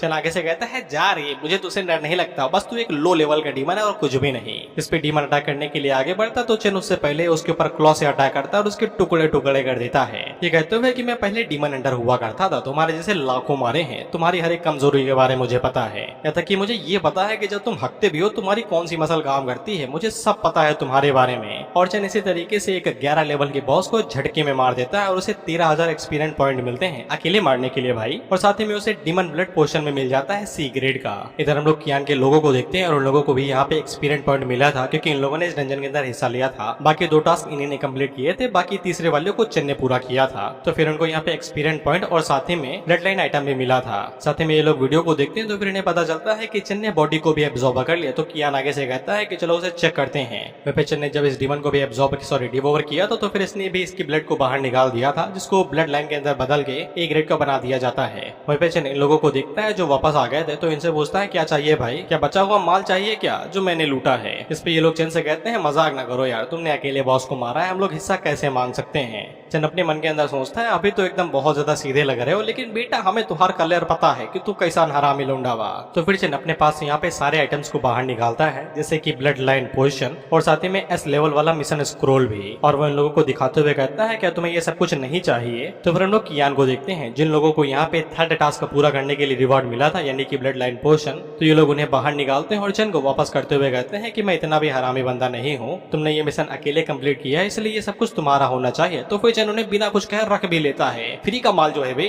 वहीं पे चेन कियान से कहता है बधाई देने के लिए वापस तो नहीं आए होगे, जो कहने आए हो बक दो। इस पे कियान आगे से कहता है कोई बड़ी बात नहीं है, वो बस यहाँ पे चेन के साथ दोस्ती करना चाहता है और ये जानना चाहता है कि चेन कहाँ पे रहता है, क्योंकि वो लोग इतने समय यहाँ पे वेस्टर्न वो चेन के इलाके को साफ कर रहे हैं। अगर वो लोग गलती से यहाँ पे चेन की टेरिटरी के ऊपर हमला कर देते हैं तो ये थोड़ा सा गलत हो सकता है। वहीं पे जब वांग चेन की बात आती है तो फिर चेन को यहाँ पे ड्रीमी के बारे में याद आता है कि ड्रीमी भी तो उसी इलाके में रहती है ना। इससे चेन को समझ में आ जाता है कि भले ही यहाँ पे एकदम नाइस बनने की कोशिश कर रहा है, ये जानने की कोशिश कर रहा है कहीं ये गलती से इलाके में हमला न कर दे, लेकिन ये असल में बस किसी की कमजोरी ढूंढ रहा है। इसीलिए चेन उसे कहता है कि चिंता ना करो, मेरा इलाका यहाँ से काफी ज्यादा दूर है, लेकिन वेस्टर्न वो चैन के अंदर बस मैं एक जिम को जानता हूँ। चेन ने ड्रीमी के इलाके के बारे में ये बात सिर्फ इसीलिए बताई ताकि उसे ये पता चल सके कि कियान का इन्फ्लुएंस ड्रीमी के इलाके तक है या नहीं। इस पे कियान आगे से बताता है कि उन लोगों ने वांचेंग के जिम वाले इलाके के ऊपर कुछ ही टाइम पहले हमला किया था, अब वो बस छोटी मोटी चीजें साफ कर रहे हैं वहाँ की, यानी कि इंसानों को। और ये चेन से कहता है कि उसका दबदबा जरूर जियांग चेन के अंदर काफी ज्यादा होगा, वो दोनों आपस में दोस्त कर सकते हैं।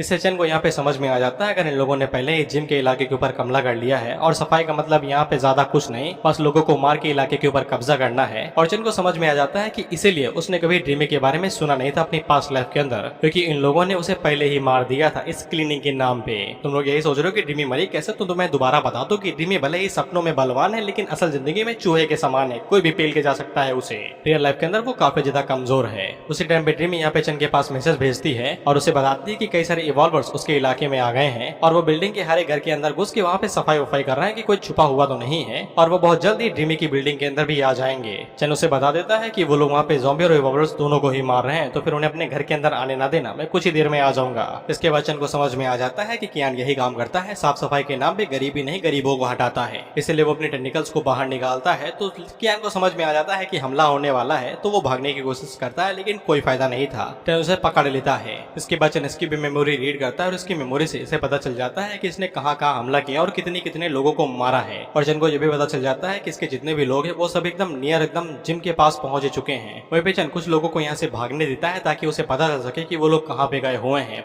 सिर्फ ये पता लगाने के लिए कि ये लोग उसे ड्रीमी के घर तक ले जाएं। हाँ, इसे ड्रीमी का घर नहीं पता है, सपनों में डायरेक्ट बुला लेती है ड्रीमी इसको। लेकिन हम लोग ड्रीमी के घर को देखते हैं जहाँ पे लोग दरवाजा पीटते हुए कह रहे थे, मौसी मौस कोई है रे? तो ये आगे से खुद न्योता देती है, कहते हुए कि यहाँ पे कोई नहीं है, चले जाओ यहाँ से, अगर दरवाजा तोड़ने की कोशिश करते हो तो बल्ला मार के सर फोड़ दूंगी। वही फिर जैसे ही पता चलता है लड़की है तो उनकी मुस्कान देखो एकदम जैसे कि मिस्टर बिस्ट इन्हीं की टट्टे खो जाता है। फिर सीवी को समझ में आ जाता है कि ये भड़वे नहीं जाएंगे, तो वो आगे से सोनिक ब्लास्ट का इस्तेमाल करती है और इतनी ज्यादा आवाज निकालती है कि इनके कार के पर्दे फट जाते हैं और ये एक झटके के अंदर ही मारे जाते हैं। वहीं पे सीवी की भी हवा टाइट हो जाती है इतनी ज्यादा एनर्जी इस्तेमाल करने की वजह से, क्योंकि उसकी फिजिकल कंडीशन बहुत ही ज्यादा खराब है। हालांकि उसे यकीन था कि ये लोग अब तक बेहोश हो चुके होंगे, लेकिन हम लोग देखते हैं जो कि बेहोश होते हुए भी यहाँ पे बैकअप बुला लेते हैं, ये कहते हुए कि यहाँ पे एक पावरफुल मेंटल यूजर है। इसके बाद अगला सीन 20 मिनट के बाद का होता है। ये लोग और ज्यादा दरवाजा पीटने लगते हैं और वहीं पे ड्रीमी के अंदर इतनी ज्यादा ताकत नहीं बची थी कि वो कुछ कर पाए। इसके बाद लोग दरवाजा तोड़ते और अंदर आ जाते हैं, ये कहते हुए माल तो बढ़िया है। इसके बाद ये जीवी को पकड़ने के लिए आगे बढ़ती, उससे पहले ही जीवी यहाँ पे ब्लैक फ्लेम ऑफ हेल का इस्तेमाल करती है और इन्हें जला के मार देती है। लेकिन अब ड्रीमी के अंदर बिल्कुल भी जान नहीं बची थी, उसने पूरी अपनी मेंटल पावर इस्तेमाल कर ली थी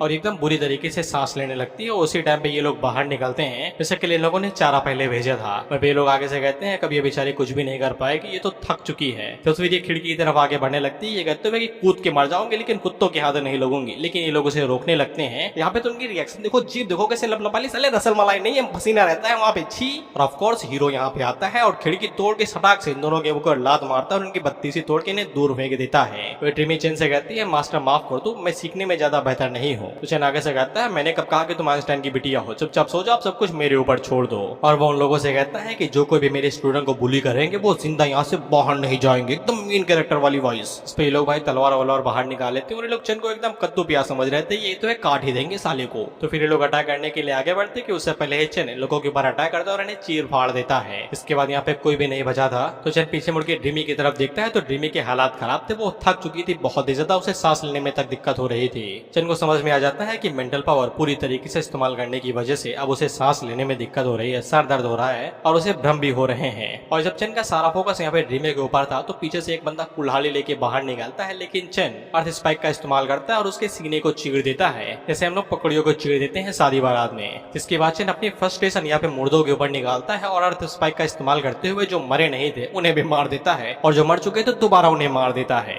ये कहते हुए कि जब तक मैं यहाँ हूँ तुम्हें कोई भी नहीं हाथ लगा सकता।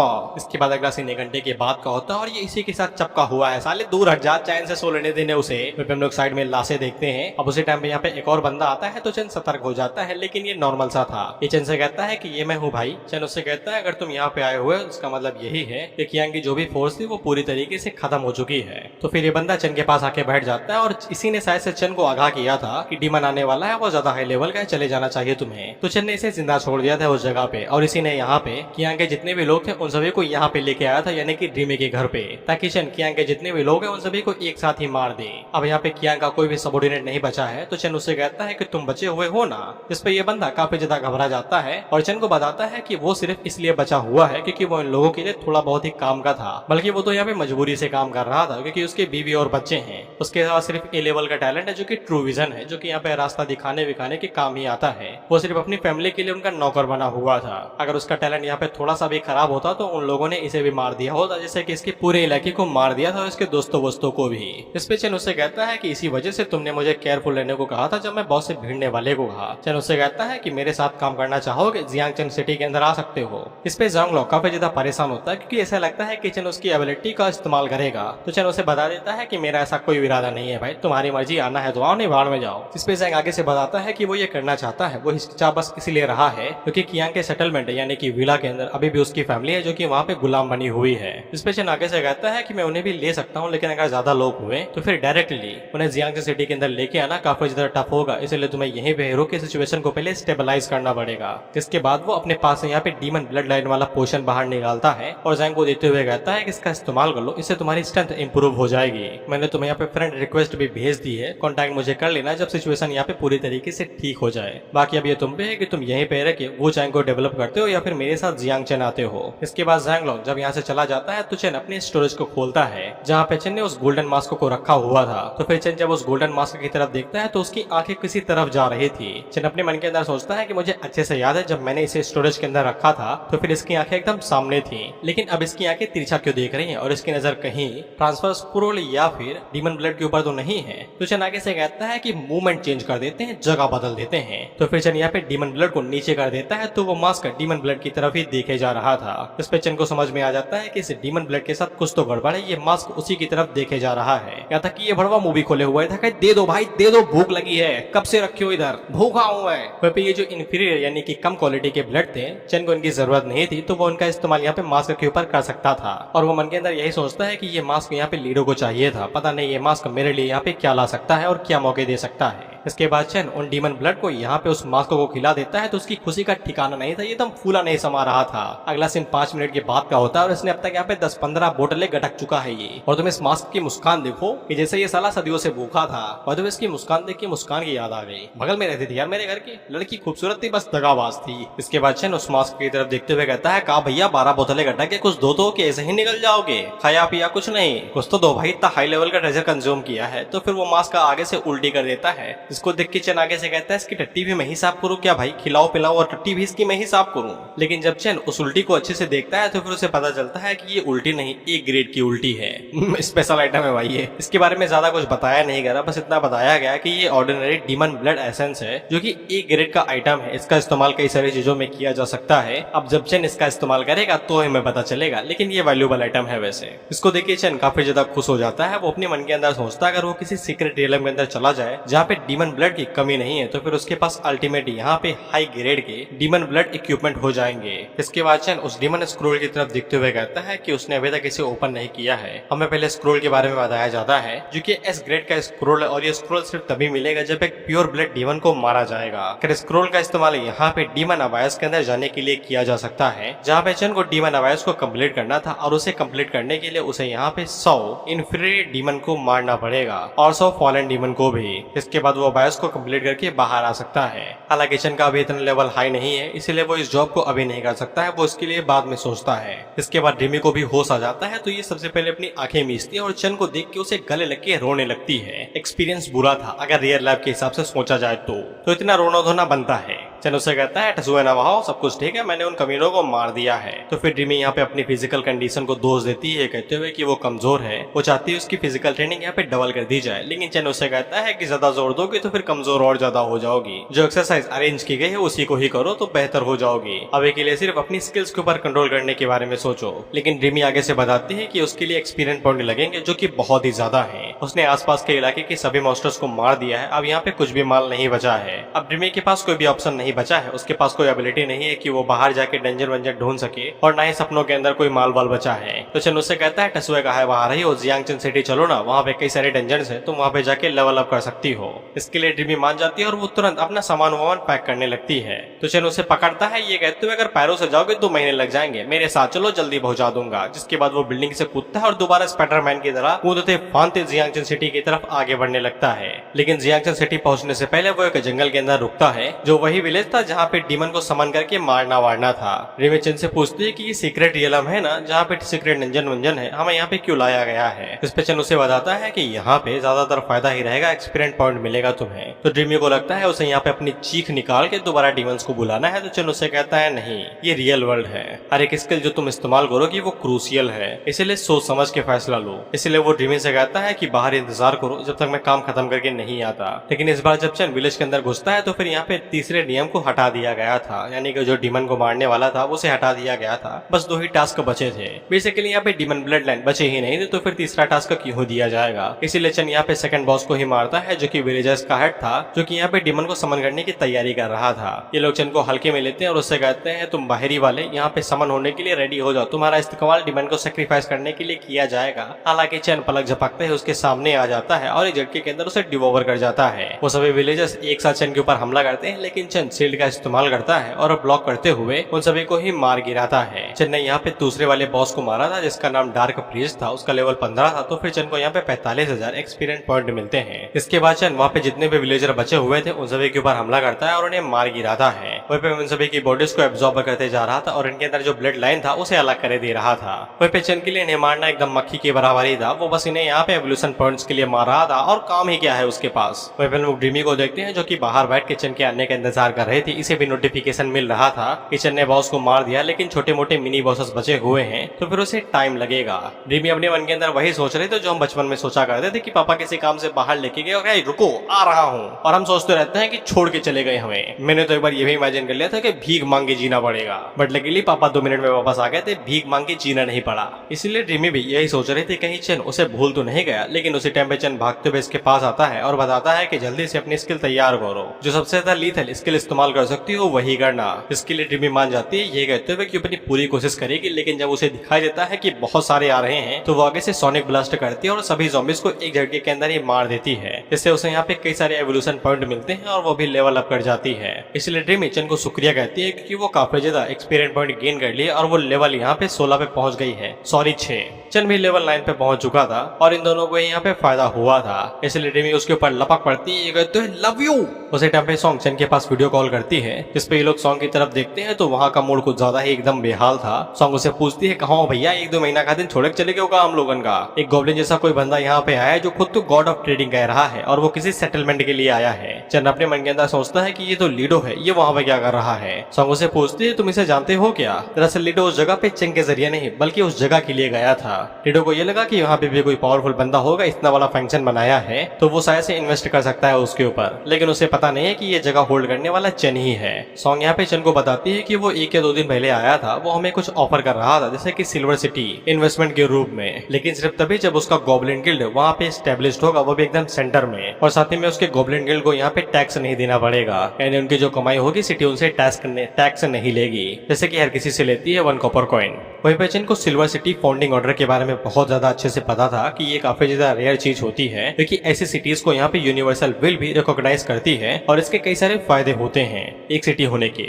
इसलिए उन लोगों के लिए काफी बड़ी इन्वेस्टमेंट हो सकती है और इससे काफी ज्यादा फायदा होगा उन्हें। इस पे सॉन्ग उसे बताती है कि मेरी बुद्धि भी ऐसे चलती है, लेकिन यहाँ पे एक प्रॉब्लम है। सिल्वर सिटी ऑर्डर हम जब चाहे तब इस्तेमाल नहीं कर सकते हैं, हमें उसका तुरंत इस्तेमाल करना पड़ेगा। दरअसल सिल्वर सिटी ऑर्डर यहाँ पे जब भी शुरू होता है तो फिर कई सारे मॉन्स्टर उस सिटी के ऊपर अटैक करते हैं या फिर उस फंक्शन के ऊपर जहाँ पे सिटी बनने वाली है। चन का फंक्शन अभी तक पूरी तरीके से बना नहीं है, इसलिए उन सभी मॉन्स्टर्स को रोकना इन लोगों के लिए काफी ज्यादा टफ होने वाला है। इसलिए चन सॉन्ग से कहता है कि 1 दिन के लिए रुको, मैं तुरंत वहाँ पे आता हूँ। लेकिन सॉन्ग आगे से बताती है कि हमारे पास टाइम नहीं है, हमें तुरंत ही उसकी इन्वेस्टमेंट को एक्सेप्ट करना पड़ेगा। जिसपे चन आगे से बताता है कि उसने पहले भी उसकी कई सारी इन्वेस्टमेंट ली है तो वो भी उसकी इन्वेस्टमेंट को ले सकती है। और चन उससे कहता है कि बात में उसकी तारीफ करते रहना और मेरा नाम भी बता देना। इसके लिए सॉन्ग मान जाती है। अभी के लिए ये लोग लीडो को नहीं बताते हैं कि चन का ही वो फंक्शन है, लीडो अनजान है इस बात से।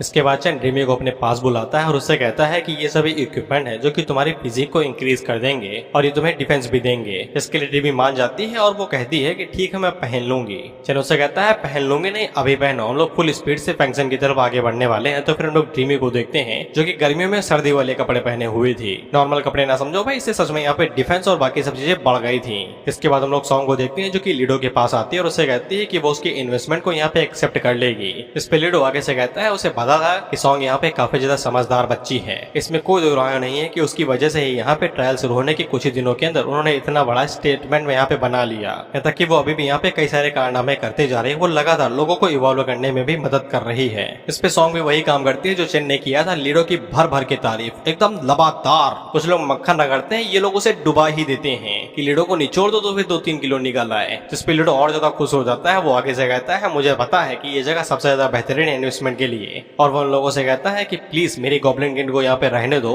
इसके लिए सॉन्ग मान जाती है और वो लीडो से कहती है तुम्हें पता है कि हमारे सेटलमेंट के अंदर ऐसे कई सारे लोग हैं जो कि तुम्हें पहले से ही जानते हैं, और उन्हें जैसे ही पता चला कि तुम यहाँ पे आए हो तो वो तुमसे मिलने के लिए भागते हुए आ रहे हैं। इस पे लीडो आगे से कहता है कौन है भाई वो, ज्यादातर लोगों को मेरे बारे में नहीं पता है, मैंने अभी यहाँ पे शुरुआत ही कहाँ की है। इस पे सॉन्ग उसे बताती है कि तुम उसके बारे में जानते होगे उसका नाम चेन है और तुमने उसकी कई सारे इन्वेस्टमेंट को पहले भी एक्सेप्ट किया हुआ है। इसको जान के लीडो काफी ज्यादा हैरान होता है और अपने पास से कुछ तो निकालता है, ये कहते हुए कि ये वाली इन्वेस्टमेंट उसके लिए काम नहीं करेगी। इस पे सॉन्ग उससे पूछती है कि इन्वेस्टमेंट नहीं करोगे क्या सेटलमेंट के ऊपर। इस पे लीडो आगे से कहता है ऐसा नहीं है, उसने सोचा नहीं था कि चेन यहाँ का इंचार्ज होगा, इसीलिए वो यहाँ पे इस इन्वेस्टमेंट को चेंज करने वाला है। लीडो यहाँ पे जो सिल्वर सिटी बनाने वाला था वो उसे चेंज करके गोल्डन सिटी में बदल देता है, जो एक एस क्लास की गोल्डन सिटी ऑर्डर था। और वो सॉन्ग को ये काट देते हुए कहता है कि ये सिटी ऑर्डर इतना ज्यादा डिफिकल्ट नहीं होगा चेन के लिए। और वो सॉन्ग से कहता है अगर वो सही समय पे वापस आ जाता है तो फिर तुम्हारे पास ऐसा मौका होगा कि तुम एस क्लास के मॉन्स्टर को भी यहाँ पे रोक पाओगे। इसके बाद सॉन्ग को यहाँ पे इस मिशन के बारे में बताया जाता है गोल्डन सिटी ऑर्डर के लिए। अब इसमें बस मॉन्स्टर टाइप को ही रोकना था और कुछ भी नहीं, जिसके बाद ये लोग सिटी को फाउंड कर पाएंगे, यानी कि स्थापित कर पाएंगे। वहीं पे सॉन्ग लीडो से कहती है कि ये वाली क्वेस्ट पहले वाले से कई ज्यादा बड़ी और खतरनाक भी है। इस पे लीडो आगे से कहता है जितना बड़ा रिस्क उतना ज्यादा फायदा,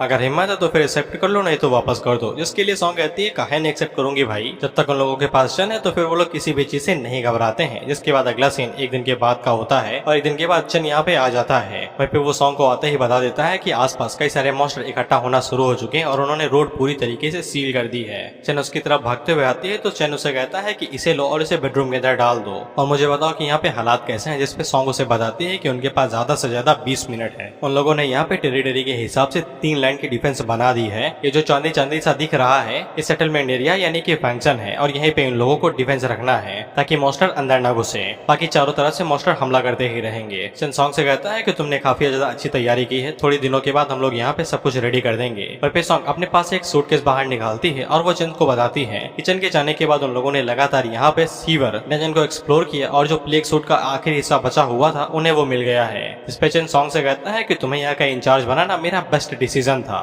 इस पे सॉन्ग आगे से कहती है कि तुम्हारे यहाँ तो चूज किया जाना मेरा बेस्ट लक था। वही वो चेन से कहती है कि जब मैंने तुम्हें देखा कि तुम इस लड़की को लेके आ रहे हो तो फिर मुझे थोड़ा सा बुरा लगा। चेन आगे से बताता है कि ये कोई लड़की वड़की नहीं, मेरी स्टूडेंट है, इसका टैलेंट मुझसे कम नहीं है, तुम्हें इसका ख्याल रखना है। ये जैसे ही उठे इसका खाना पीना नहाना धोना सब चेक कराओ और जितनी जल्दी उठे उतनी जल्दी मुझे आके बता देना, क्योंकि हमारे डिफेंस के लिए यही सबसे बड़ी चाबी है, यही हमें जीत दिलाएगी। और सच में यही इन्हें जीत दिलाती है। जिसके बाद लोग डिफेंस लाइन की तरफ आगे बढ़ने लगते हैं ताकि अटैक की तैयारी कर सके। हम लोग चेन को देखते हैं जो कि उस मीट वॉल के ऊपर चढ़ जाता है। जिसके बाद वो ज़ॉम्बीज को देखता है तो ज़ॉम्बीज की तादाद बहुत ज्यादा थी, कुछ नॉर्मल ज़ॉम्बीज थे तो कुछ टायरेंट ज़ॉम्बी थे। चेन को बताता है कि ये एस क्लास की सिटी फाउंडिंग ऑर्डर है तो फिर यहाँ पे कई सारे ज़ॉम्बीज इकट्ठा होंगे। जब उसने पिछली बार यहाँ पे अपना व्हाइट एम्पायर सिटी बनाई थी तो वो सिर्फ बी क्लास की थी, लेकिन ये वाली एस क्लास की है तो फिर यहाँ पे मॉन्स्टर भी ज्यादा आएंगे। अब यहाँ पे सिर्फ 3 मिनट बाकी थे ज़ॉम्बी सीज को चालू होने में। इसके बाद हम लोग सॉन्ग को देखते हैं जो कि एक बच्ची का टैलेंट इस्तेमाल करती है। इस बच्ची का टैलेंट लाउड स्पीकर वाला है। ये बच्ची सभी लोगों को आगे से बताती है कि हम लोग यहाँ पे सेटलमेंट के ऊपर लगातार 5 दिन और 5 रातों के लिए मॉन्स्टर के हाथों अटैक सहने वाले हैं, लेकिन जिंदा की कोई भी बात नहीं। इन लोगों के पास यहाँ पे ग्रेटेस्ट वॉल है दुनिया के अंदर। जितना ज्यादा इसे रिसोर्स मिलेगा ये उतनी ज्यादा सुटेबल और सपोर्टेबल होती जाएगी, यानी जितना खाएगी उतना बढ़ती जाएगी भाई, सिंपल सी बात है। और ऊपर से इन लोगों के पास 100 से ज्यादा बी क्लास के टैलेंट है, दर्जनों ए और एस क्लास के टैलेंट है और ऊपर से इन लोगों के पास 2 सबसे पावरफुल इंडिविजुअल भी हैं जिनका टैलेंट ट्रिपल एस है। इसलिए इन लोगों को फेलियर की चिंता बिल्कुल भी नहीं करने हैं। अगले 5 दिनों के वो लोग सबसे बड़ी लड़ाई लड़ने वाले हैं इस दुनिया के ऊपर। और इसके बाद सेटलमेंट के अंदर जितने भी लोग हैं उन्हें यहाँ पे अलग अलग तरह के कई सारे बेनिफिट्स मिलेंगे। अब सिर्फ कुछ ही मिनट बाकी हैं, सभी लोग यहाँ पे अपनी तैयारी शुरू कर दे और एक्सपीरियंस के लिए रेडी हो जाएं। इसके लिए सभी लोग खुश हो जाते हैं, ज्यादातर एडवेंचरर ही खुश होते हैं क्योंकि पैसा और एवोल्यूशन पॉइंट भी जो मिलेंगे यार। चेन सॉन्ग से कहता है अच्छी स्पीच थी। सॉन्ग आगे से कहती है वो ट्रिपल एस क्लास का टैलेंट लेके आया हो ना तो अच्छी स्किप लिखनी पड़ी, मैं तो घबराई हुई थी। वही चेन उससे कहता है कि ये बच्ची तुमने लाई काफी ज्यादा अच्छा टैलेंट है इसका, अभी के लिए इसे सेफ जगह पे भिजवा दो। वही चेन पीछे मुड़ के लूली से कहता है कि ब्रॉडकास्टिंग कैसी रहेगी। इस पे लूली आगे से बताती है कि उसने एकदम एडवांस्ड कैमरा चुने हैं जो कि यूनिवर्सल सिस्टम देता है। इस पे चेन लूली से कहता है कि जैसे ही मैं बोलूं तैसे ही लाइव स्ट्रीम शुरू कर देना। इसके बाद यूट्यूब पे नहीं होता कि लाइव स्ट्रीम शुरू करने से पहले टाइटल और बता दिया जाता है क्या करने वाले हैं, तो फिर यहाँ पे भी यही किया जा रहा था। चेन आगे से टाइटल लगता है Jiang chain city S class golden city order के लिए यहाँ पे सिटी बनाने वाले, जिसके लिए उन्हें यहाँ पे लड़ाई करनी पड़ेगी। सभी लोग आगे से कहते हैं कि ये साला क्लिकबेट है, झूठ बोल रहा है ये, लेकिन कुछ को चेन के ऊपर यकीन था। इसके बाद दोबारा यहाँ पे सेकंड गिने जाते हैं और फक ऑफ दिस सेकंड, मैं शुरू से एकदम शुरू करूंगा। इसके बाद यहाँ पे अटैक से शुरू हो जाता है और सभी ज़ॉम्बीज अटैक करने के लिए रेडी हो जाते हैं। वहीं पे अचानक से इन सभी मॉन्स्टर्स की स्ट्रेंथ यहाँ पे बढ़ चुकी थी, जिसको देख के आलिन आगे से कहती है अचानक से इनकी स्ट्रेंथ क्यों बढ़ गई। हमने पहले भी कई सारे ज़ॉम्बीज को मारा है जो कि अटैक से पहले थे, लेकिन अचानक से इनकी पावर कैसे बढ़ गई अटैक शुरू होने के तुरंत बाद। इस पे सॉन्ग आलिन को बताती है कि उसने पहले ही बता दिया था कि सीज अटैक जैसे ही शुरू हो जाएगा तो फिर ज़ॉम्बीज की स्ट्रेंथ बढ़ जाएगी, लेकिन जैसे जैसे उनकी स्ट्रेंथ बढ़ेगी, एवोल्यूशन पॉइंट और गोल्ड कॉइन वो भी बढ़ जाएंगे। इसके बाद चंग दीवार से छलांग लगाता है और अटैक करने के लिए रेडी हो जाता है। वहीं पे स्ट्रेंथ बढ़ने की वजह से यहाँ पे जो एट्रीब्यूट होंगे, जो गोल्ड कॉइन होंगे, जो एक्सपीरियंस पॉइंट होंगे वो ट्रिपल हो जाएंगे। इसके बाद चंग जब यहाँ पे अटैक करने की कोशिश करता है तो फिर इसका प्लेग सेट कंप्लीट था, तो फिर यहाँ पे वो प्लेग इन्फेक्शन का भी इस्तेमाल कर पा रहा था। वो एक ज़ॉम्बी के अंदर यहाँ पे प्लेग इन्फेक्शन डाल देता है। प्लेग सेट की वजह से यहाँ पे उसके जितने भी एट्रीब्यूट है वो 50 पॉइंट से बढ़ जाते हैं। साथ ही में वो जिसके ऊपर भी प्लेग इन्फेक्शन इस्तेमाल करेगा वो यहाँ पे उसकी बॉडी को कमजोर कर देगा। और एक बार इसके लिए इस्तेमाल करने के बाद इसका कूलिंग टाइम 15 घंटे थे, सॉरी 5 घंटे था। इसके बाद हमें बताया जाता है कि प्लेग इन्फेक्शन के बाद जो इन्फेक्टेड होगा वो एनिमीज के अंदर बहुत ही जल्दी से फैलेगा, एकदम तेजी से। और प्लेग इन्फेक्शन की वजह से उनके बीच में जो किलिंग डैमेज होगा वो काफी ज्यादा कम हो जाएगा और साथ ही में उनके स्टैट्स धीरे धीरे करके कम होने लगेंगे। चल हम लोगों को बताता है कि ये स्किल काफी ज्यादा अच्छी है, भले यहाँ पे डैमेज इतना हाई नहीं है, लेकिन जब ये इन्फेक्शन की तरह एकदम महामारी की तरह फैलेगा तो फिर कई सारे ज़ॉम्बीज के एट्रीब्यूट्स यहाँ पे कम हो जाएंगे, जिससे ये अटैक्स और भी ज्यादा इजी हो जाएगा। लेकिन चन की आंखें बाहर तो तब आ जाती हैं जब वो देखता है कि जितने भी इन्फेक्टेड ज़ॉम्बीज थे वो सभी एक जगह पे इकट्ठा होने लगते हैं, वो बाकी ज़ॉम्बीज के साथ घुल मिल नहीं रहे थे। इससे चन को समझ में आ जाता है कि इनको कंट्रोल करने वाला यहाँ पे एक ज़ॉम्बी लॉर्ड है जो कि सभी ज़ॉम्बीज को कंट्रोल कर रहा है। इसीलिए न ही यहाँ पे तक ज़ॉम्बीज आपस में टकराए हैं, न ही उनके बीच में भगदड़ मची है। वो एकदम धीरे धीरे आराम से फॉर्मली बढ़ते जा रहे हैं जैसे कि कोई आर्मी चल रही हो। लेकिन अगर चन को यहाँ पे ज़ॉम्बी लॉर्ड की लोकेशन के बारे में पता चल जाता है तो फिर इस पूरी अटैक सीरीज के साथ निपटना दुगना आसान हो जाएगा। लेकिन परेशानी यही है कि ज़ॉम्बी लॉर्ड की लोकेशन हमेशा से अननोन ही रहती है, उसे ढूंढना भूसे में गिरी हुई सुई ढूंढने के बराबर है। अगर चन यहाँ पे लॉर्ड के पीछे जाता है तो फिर अटैक यहाँ पे और भी तेजी से करेंगे, जिससे यहाँ पे फंक्शन के ऊपर कैजुअलिटी का रेट बढ़ सकता है, यानी कि मौतें ज्यादा होंगी। और चन ऐसा बिल्कुल भी नहीं चाहता है। लेकिन अगर वो ज़ॉम्बी लॉर्ड को नहीं मारेगा तो फिर सिचुएशन और ज्यादा गड़बड़ होती जाएगी, ज़ॉम्बी बढ़ते ही जाएंगे और यहाँ पे वो लोग सब कुछ हैंडल नहीं कर पाएंगे। लेकिन इस करंट सिचुएशन के लिए यहाँ पे एकदम परफेक्ट सोल्यूशन है जो कि है ड्रीमी की एबिलिटी। इसीलिए चन ड्रीमी से कहता है उठ जा बहन उठ जा, बहुत जरूरत है तेरी। फिर इसके बाद कुछ घंटों या फिर कुछ मिनटों के बाद का होता है, हम लोग देखते हैं कि ड्रीमी को होश आ जाता है तो सॉन्गी उससे कहता है उठ गई तुम? तो ड्रीमी उससे पूछती है तुम कौन हो दीदी? वैसे मेरा मास्टर कहाँ है और मैं कहाँ पे हूँ, मुझे ये बताओ पहले। वहीं पे सॉन्ग चन के पास मैसेज करके बताती है कि ड्रीमी उठ चुकी है और उसने यहाँ पे करंट सिचुएशन के बारे में उसे बता दिया है। इसके बाद ड्रीमी भी यहाँ पे चन के पास मैसेज करती है और उसे बताती है कि विंड प्रेशर ज्यादा था तो वो बेहोश हो गई थी। उसे सिचुएशन के बारे में समझ में आ चुका है तो वो ड्रीम वर्ल्ड के अंदर जाके जितने ज्यादा हो सके उतना ज्यादा मॉन्स्टर मारने की कोशिश करेगी। लेकिन चन उसे बताता है कि नहीं, तुम्हारा काम यहाँ पे ज़ॉम्बीज को मारना नहीं बल्कि ज़ॉम्बी को ढूंढना है। मैं तुम्हें बताता हूँ कि वो ज़ॉम्बी कैसा ढूंढता है, जितनी जल्दी हो सके उतनी जल्दी ढूंढ के मुझे उसकी लोकेशन के बारे में बताओ। चन उसे बताता है कि वो एकदम ह्यूमन बॉडी की तरह दिखता होगा, कंधे ज्यादा बड़े होंगे एकदम कंधे पैड की तरह, और वहीं पे सर उसका बहुत ज्यादा बड़ा होगा। वो एकदम एक्सोस्केलेटन की तरह एकदम कवर होगा, उसके टेंटिकल्स होंगे, बस इतना काफी, मैं ज्यादा नहीं बताने वाला, बस उसकी मेंटल पावर ज्यादा है। इसके बाद में सॉन्गी से कहती है कि मैं सोने जा रही हूँ, अलविदा, किसी को मुझे जगा लेना देना। सॉन्गी उसे कहती है दोबारा काहे सो रही हो तुम, कितना सोती हो? अरे बहन वो सोएगी तभी तो काम करेगी। भाई तो ये एबिलिटी मुझे भी चाहिए कि आंखें बंद करते ही नींद आ जाए। जिसके बाद हम लोग ड्रीमी को उसके ड्रीम स्पेस के अंदर देखते हैं जहाँ पे उसे कई सारे ज़ॉम्बीज को दिखाई देते हैं। तो वो सबसे पहले ज़ॉम्बीज के ऊपर हाथ साफ करती है, वो अपनी ड्रीम एबिलिटी का इस्तेमाल करते हुए यहाँ पे कई सारे पत्थर मंगाती है और गड़ाम गुड़म ज़ॉम्बीज के ऊपर गिरा देती है, यही कहते हुए मरो सालो। इसके बाद वो उस काम के ऊपर लग जाती है जिसके लिए बुलाया गया था, उस ज़ॉम्बी को ढूंढना, यानी कि ज़ॉम्बी लॉर्ड को।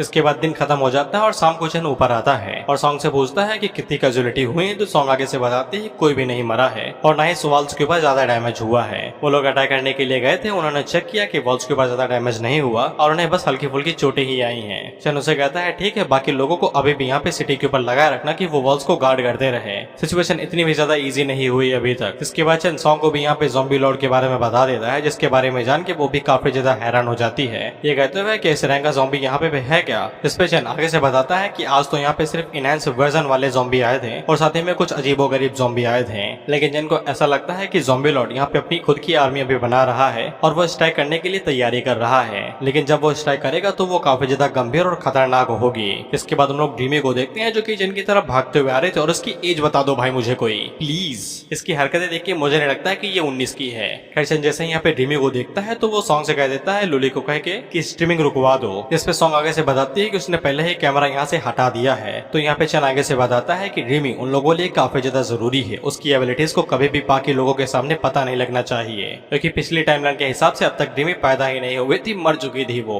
इसीलिए उसकी एबिलिटी काफी ज्यादा जरूरी है। अबे तुम खुद सोचो बे, साला तुम सपनों के अंदर गोली मार दो किसी को, असली जिंदगी में वो मर जाए, कितनी पावरफुल एबिलिटी है। वो पेशेंट ड्रीमी से पूछता है हालात तुम्हारी खराब है क्या, ज़ॉम्बी लॉर्ड को ढूंढने क्या? तो ड्रीमी आगे से बताती है बिल्कुल भी नहीं। उसे कुछ एनर्जी फ्लक्चुएशन के बारे में पता तो चला, लेकिन वो किसी अलग डायरेक्शन से आ रहे थे। उसके पास यहाँ पे कोई भी ट्रैकिंग स्किल्स नहीं है, कई सारे डायरेक्शन से यहाँ पे एनर्जी फ्लक्चुएशन हो रहे थे। वो ज़ॉम्बी मेंटल टाइप का है ना, तो उसकी जब मेंटल एनर्जी रिलीज होती है तो पता लगा सकते हो उससे, लेकिन वो अलग अलग एरिया से आ रही थी, तो ट्रैक करने के लिए कोई तो चाहिए। चन उससे कहता है कोई बात नहीं है, तुमने पूरी कोशिश की, यही मायने रखता है। लेकिन ड्रीमी चन को बताती है कि वो खाली हाथ नहीं है, वो सॉन्गी के साथ आई है पूरा मैप लेके। उसे कुछ एरिया के बारे में पता है जहाँ पे शायद कुछ खास ज़ॉम्बीज इकट्ठा हो रहे हैं। हर एक लोकेशन के ऊपर 100 से ज्यादा स्पेशल ज़ॉम्बीज हैं, जैसे कि जियांगचन की फार्मर मार्केट के पास में 200 से 300 ज़ॉम्बी हैं, जो कि 2 मीटर टॉल है, उनकी लाल आंखें हैं और एकदम फैट गाय हैं, वो मोटे हैं एकदम। इसके बाद वो इसी तरीके से और भी एरियाज के बारे में बताती है जिनके बारे में ना ही जानो तो ही बेहतर है, फालतू की बकवास ना करो यार, तुम एक्शन दिखाओ हमें, यही कहना चाहते हो ना तुम। वेबेचन अपने मन के अंदर सोचता है कि फैटी जाइंट, एक टैंक, एक प्रेडेटर, और ये सभी यहाँ पे 2 स्टेज इवॉल्व ज़ॉम्बी हैं। इस पे सॉन्ग आगे से कहती है कि जैसा कि तुमने कहा था कि वो लोग तैयारी कर रहे हैं स्ट्राइक करने के लिए, उनका गोल यहाँ पे एक बार हमला करके हमें पूरी तरीके से हस्तना ताबूत करना है।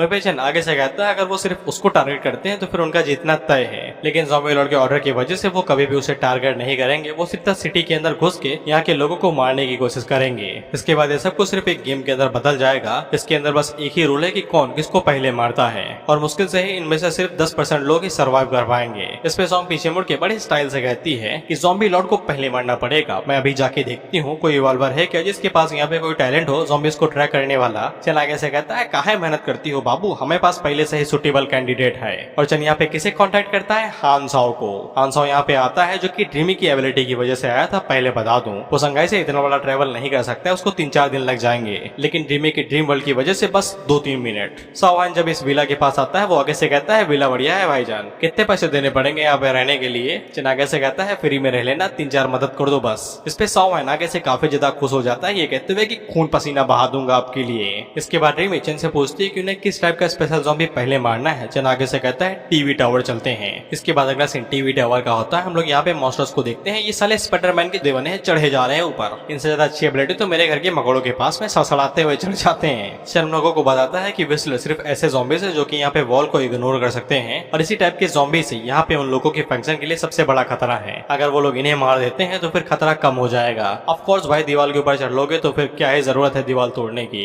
वही पेशन हान साओ से कहता है कि और ज़ॉम्बी लॉर्ड पक्का हमें इन्हें मारने नहीं देगा इतनी आसानी के साथ में, और जब वो कुछ कांड करेगा तो फिर तुम्हें अपनी एबिलिटी का इस्तेमाल करना है उसकी लोकेशन के बारे में पता लगाने के लिए। इसके लिए हान साओ आगे से कहता है मेरे ऊपर छोड़ दीजिए। इसके बाद चन और ड्रीमी उड़ते हुए जाते हैं उन क्लिकर्स के ऊपर अटैक करने के लिए। वहीं पे हम लोग हान साओ को देखते हैं और ये अपने मन के अंदर यही सोचता है कि इसे भी उड़ने की एबिलिटी सीख लेनी चाहिए। दरअसल ये लोग अपनी मेंटल पावर का इस्तेमाल कर रहे हैं उड़ने के लिए, और हान साओ को ये एबिलिटी नहीं आती है। खैर इसके बाद हम लोग ड्रीमी को देखते हैं जो कि आगे से सोनिक ब्लास्ट का इस्तेमाल करती है और कई सारे क्लिकर्स को ऐसे ही नीचे गिरा देती है, और ये आगे से कहती है मैं ड्रीमी स्पेस के अंदर स्ट्रॉन्गेस्ट हूँ। उसी टाइम पे विजिलर्स इसे देख लेते हैं और उसके ऊपर हमला करने के लिए आगे बढ़ते हैं, और ये फुर्तीले थे, तो ड्रीमी के पास कोई भी टाइम नहीं था डॉज करने का। ये करी थी स्ट्रॉन्गेस्ट है, बैरियर बनाओ भाई वहाँ पे हवा में, ड्रीम के अंदर कुछ भी तो कर सकते हो तुम। अरे हाँ क्रिएटिविटी का भी तो रहता है ना, कितने लंबा सोच सकते हो। लेकिन उसी टाइम पे पीछे से चैन ड्रीमी से कहता है कि हिलना नहीं, जिसके बाद वो हवा से आता है और सभी क्लिकर्स को जला के मार देता है। चैन यहाँ पे हेलफायर का इस्तेमाल कर रहा था अपनी पूरी बॉडी के ऊपर, लगातार ये मेंटल एनर्जी यहाँ पे कंज्यूम करे जा रही थी, लेकिन हेलफायर यहाँ पे फिजिकल और मेंटल दोनों अटैक करती है,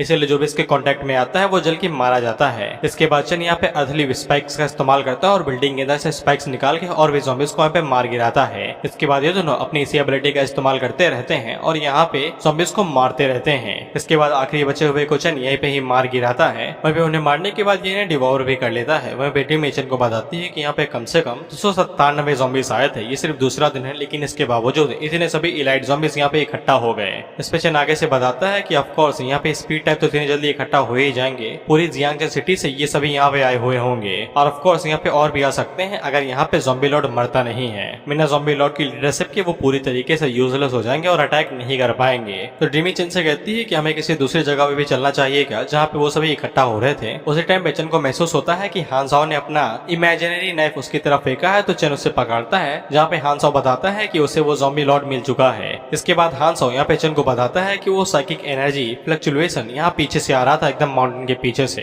इससे यहाँ पे चन को समझ में आ जाता है कि ज़ॉम्बी लॉर्ड बुद्धिमान बहुत है, अगर वो माउंटेन के पीछे से यहाँ पे मेंटल एनर्जी इस्तेमाल करेगा तो वो फ्लक्चुएशन को रोक सकता है। वहीं पे हान साओ काफी ज्यादा एक्साइटेड था और वो चन से कहता है कि हम लोग चल के डायरेक्ट उससे फाइट करें, तो चन आगे से कहता है बिल्कुल भी नहीं, हमें रियल वर्ल्ड के अंदर जाना पड़ेगा उस बॉस के साथ फाइट करने के लिए। हान साओ आगे से पूछता है पर क्यों, तो चन आगे से कहता है ब्रॉडकास्ट जो करना है भाई, हम लोग एकदम फेमस होने की कगार पे हैं, बस एक कदम और जिसके बाद हम लोग वर्ल्ड फेमस। टी सीरीज हमारे टट्टे हो जाएगा गाने बनवाने के लिए। वही बेचन हान साओ से कहता है अगर ड्रॉप आइटम में मुझे कुछ खतरनाक मिलता है तुम्हारे लिए तो फिर मैं तुम्हारे लिए वो बचा लूंगा। वही बेचन डिमी से कहता है कि तुम मुझे उठा दो लेकिन तुम हान साओ को लो और कुछ स्पेशल टाइप की इलाइट ज़ॉम्बीज को मार गिरा दो। डिमी पूछती है किस टाइप के, तो चन आगे से बताता है उन्हें स्क्रीमर्स कहते हैं। ये किसी इवॉल्व टाइप नहीं है, बस ये स्पिरिचुअली इवॉल्व हो गए हैं। ये क्लोज कॉम्बैक्ट में इतने बेहतर नहीं है लेकिन चिल्ला चिल्ला के कान फाड़ देते हैं, इसलिए तुम इन्हें संभालो, तुम्हारे पास भी तो यही एबिलिटी, जब तुम दोनों आपस में चिल्लाओगे तो कोई ना कोई जीतेगा ही। मैं चला भाई। इसके बाद अगला सीन रियल वर्ल्ड का होता है जहाँ पे हम लोग चन को देखते हैं जो कि इस माउंटेन पे आ चुका था जहाँ पे ज़ॉम्बी लॉर्ड छुपा बैठा था।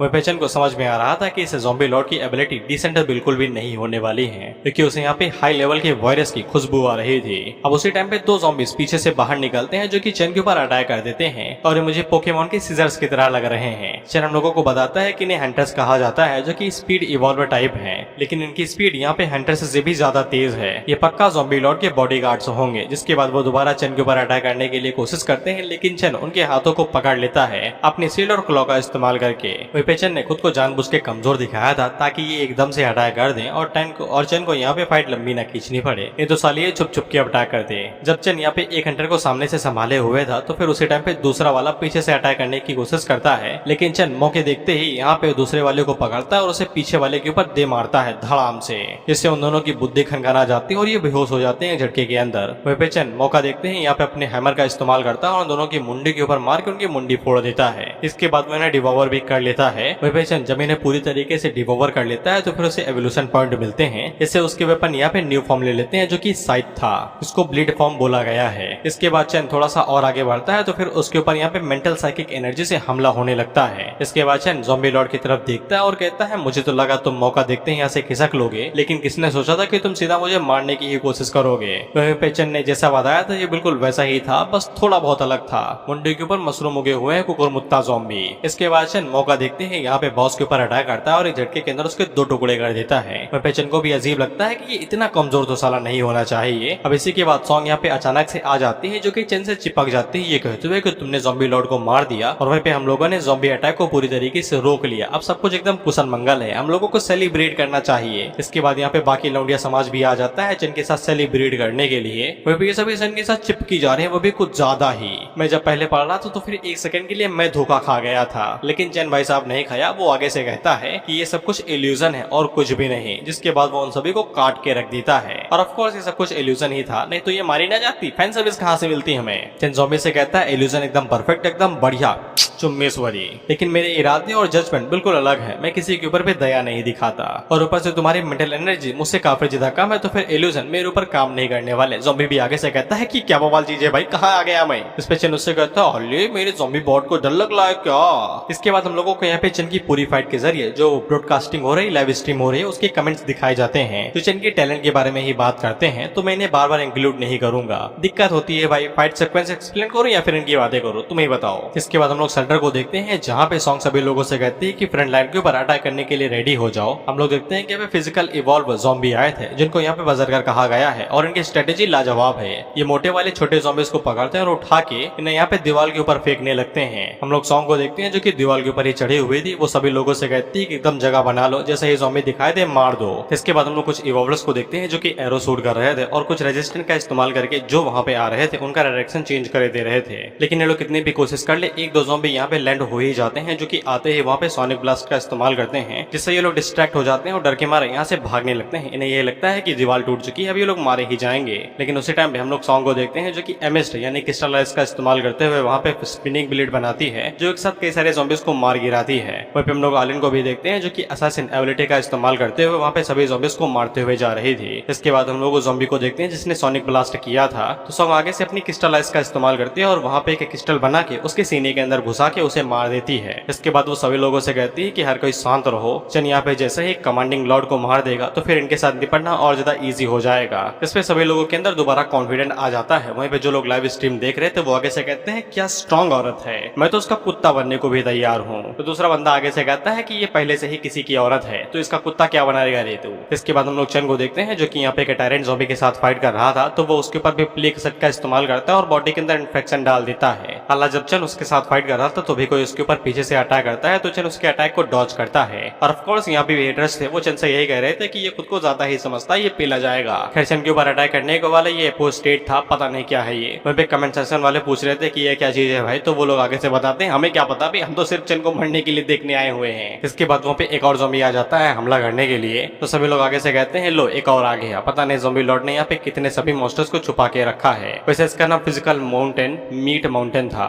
तो फिर हम लोग चन को देखते हैं जो कि आगे से यहाँ पे हेल्प फायर का इस्तेमाल करता है और उसका इस्तेमाल करते हुए वो मीट माउंटेन के पेड़ के अंदर घुसता है और उसे चीरते हुए पार निकल जाता है और ज़ॉम्बी लॉर्ड के ऊपर हमला करते हुए कहता है कहाँ भाग रहे हो भाई, काफी ज्यादा लेट हो चुका है। लेकिन उसी टाइम पे मीट माउंटेन पीछे मुड़ता है और वो चन के ऊपर अपने पाम से अटैक करता है और उसे नीचे ही दबा देता है। लेकिन जब वो बेचारा अपने हाथ को चेक करता है तो फिर चन हाथों में आया ही नहीं था, बल्कि उसने उल्टा अपने मॉन्स्टर को ही पकड़ लिया था, यानी ज़ॉम्बी लॉर्ड को। इसके बाद चन तेजी से अटैक करने के लिए आगे बढ़ता है और उसके बीच से 2 टुकड़े कर देता है। सभी लोग आगे से कहते हैं कि चन तो यहाँ पे साला मॉन्स्टर भी एब्जॉर्ब कर लेता है तो ये अभी क्यों नहीं कर रहा। इस पे सभी लोग आगे से कहते हैं घर में जब लड़ाई हो जाती है तब खाना खाते हो क्या, नहीं ना। इसके बाद हम लोग टायरेंट ज़ॉम्बी को देखते हैं जो कि आगे से अपनी एबिलिटी को इवॉल्व कर लेता है और अपने मसल्स को चाबुक की तरह इस्तेमाल करते हुए चन की पीठ के ऊपर एक जोरदार स्लैश मारता है। लेकिन चन को इससे ज्यादा कुछ हुआ नहीं था क्योंकि उसके पास प्लेग सेट था और ऊपर से उसका डिफेंस भी ज्यादा हाई था। चन उसे कहता है अटैक बढ़िया था, बस कमजोर था मेरे सामने। इसके बाद चन टायरेंट ज़ॉम्बी के पास जाता है तो टायरेंट ज़ॉम्बी उसके ऊपर पंच मारता है और उसी टाइम पे चन यहाँ पे साइकिक फ्लेम का इस्तेमाल करता है और टायरेंट ज़ॉम्बी को जला के मार देता है और पीछे से एपो स्टेट बाहर निकलता है जो अटैक करने की कोशिश कर रहा था। लेकिन चन उसके ऊपर अपने ब्लेड से अटैक करता है और उसके 2 टुकड़े कर देता है, एक तीर से 2 शिकार। और इसी के साथ चन यहाँ पे सभी मॉन्स्टर्स को मार देता है, ज़ॉम्बी लॉर्ड को भी। मीट माउंटेन ने जब चन के ऊपर अटैक किया था तो उल्टा उसने ज़ॉम्बी लॉर्ड के ऊपर ही कर दिया था,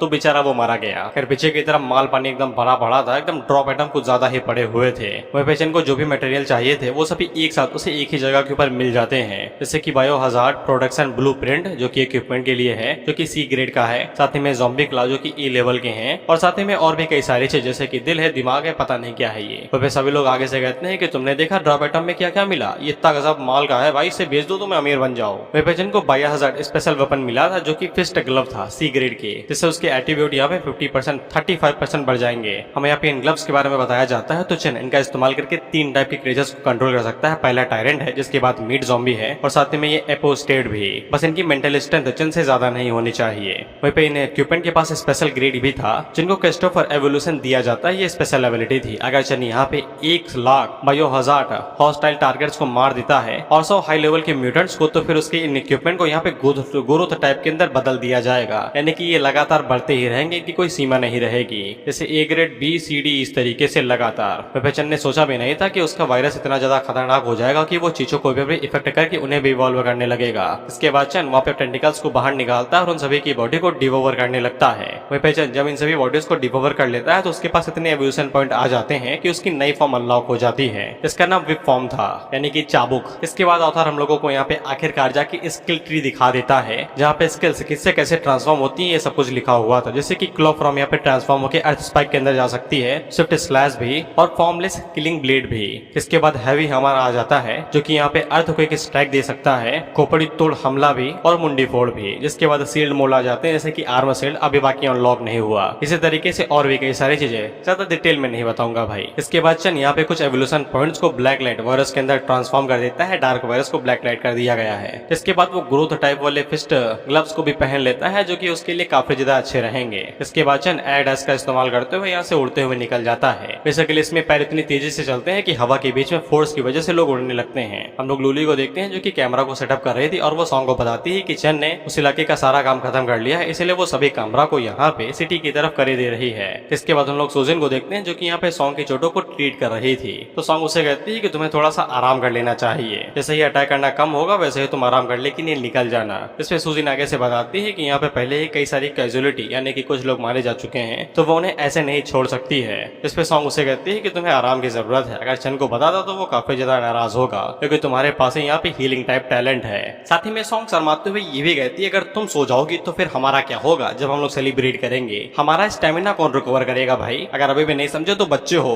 इसके बाद यहाँ पे एक और लड़की आती है, अब इसका नाम मुझे नहीं पता, भूल गया। ये बस सॉन्ग को यहाँ पे आके बताती है कि जैसे ही ज़ॉम्बी लॉर्ड मरा है तो सभी ज़ॉम्बीज वॉल के ऊपर अटैक करना बंद कर दिए हैं, लेकिन सिटी के अंदर जितने भी ज़ॉम्बीज हैं वो सभी एक जगह इकट्ठा हो चुके हैं और वो और ज्यादा गुस्से से अटैक करने लगे हैं। इससे सिचुएशन और भी ज्यादा खराब हो चुकी है। पहले ज़ॉम्बी लॉर्ड अपने हिसाब से कर रहा था, लेकिन अब वो अपने हिसाब से हमला करेंगे और उसने कई सारे यहाँ पे पहले जाइंट हाई रैंक के म्यूटेंट्स को इकट्ठा कर लिया था। इसलिए अगर वो सभी एक साथ वॉल के ऊपर हमला करेंगे तो दिक्कत हो जाएगी। बेसिकली इनके फंक्शन के ऊपर तो अटैक नहीं होगा, लेकिन बाकी सिटीज के ऊपर हो जाएगा, जैसे कि वेस्ट 6 और वेस्ट 8 जहाँ पे कई सारे लोग हो सकते हैं शायद। इसके बाद हम लोग सीवी को देखते हैं और तुम्हें पता है कि सीवी के पास यहाँ पे विजन टाइप की एबिलिटी है, तो सॉन्ग उससे पूछती है हालात कैसे हैं, तो सीवी आगे से बताती है उसके हिसाब से वेस्टर्न 6 की तरफ जो सेक्शन है वहाँ की वॉल्स सिर्फ 3 मिनट तक ही खुद को रोक सकती हैं, जिसके बाद वो टूट जाएंगी, क्योंकि ज़ॉम्बीज ने मीट ऑफ वॉल को भी खाना शुरू कर दिया है और वो खुद को रिस्टोर नहीं कर पा रही हैं। तो हम लोग सीवी को देखते हैं तो इसने कुछ ज्यादा एनर्जी इस्तेमाल कर ली थी, इसलिए इसकी आंखों से भी खून बह जा रहा था। इस पे चश्मे वाली लड़की आगे से बताती है अगर ऐसा ही चलता रहा तो सीवी बहुत ही जल्दी बेहोश हो जाएगी। वो लगातार तब से काम ही करी जा रही है जब से अटैक शुरू हुआ है। वहीं पे सॉन्ग को सॉन्ग के ऊपर बहुत यकीन था, मतलब गर्व था कि उसके पास आंखें हैं कि कौन सा माल बढ़िया है, चाहे वो लड़की की बात हो या फिर लड़की की। इसके बाद सॉन्ग उससे कहती है कि सीवी से कह दो कि थोड़ा सा आराम कर ले, मैं फ्रंट लाइन को जाके देखती हूँ। इसके बाद हम लोग सॉन्गे को देखते हैं जो कि आइलैंड के पास आती है, ये कहते हुए कि वो मदद ले आई है, लेकिन आइलैंड उससे कहती है कि तुम यहाँ पे कुछ भी नहीं करोगे, सिर्फ बोझ ही बनोगे, तो वापस लौट जाओ। तो फिर हम लोग आइलैंड को देखते हैं जहाँ पे ज़ॉम्बीज बढ़ते ही जा रहे थे, तो फिर उसे भी दिक्कत हो रही थी सबको हैंडल करने में। इसके बाद वो सॉर्ड लेके अटैक करने के लिए आगे बढ़ी रही थी कि तभी वहाँ पे चन आता है जो कि सॉन्गी से कहता है कहा था ना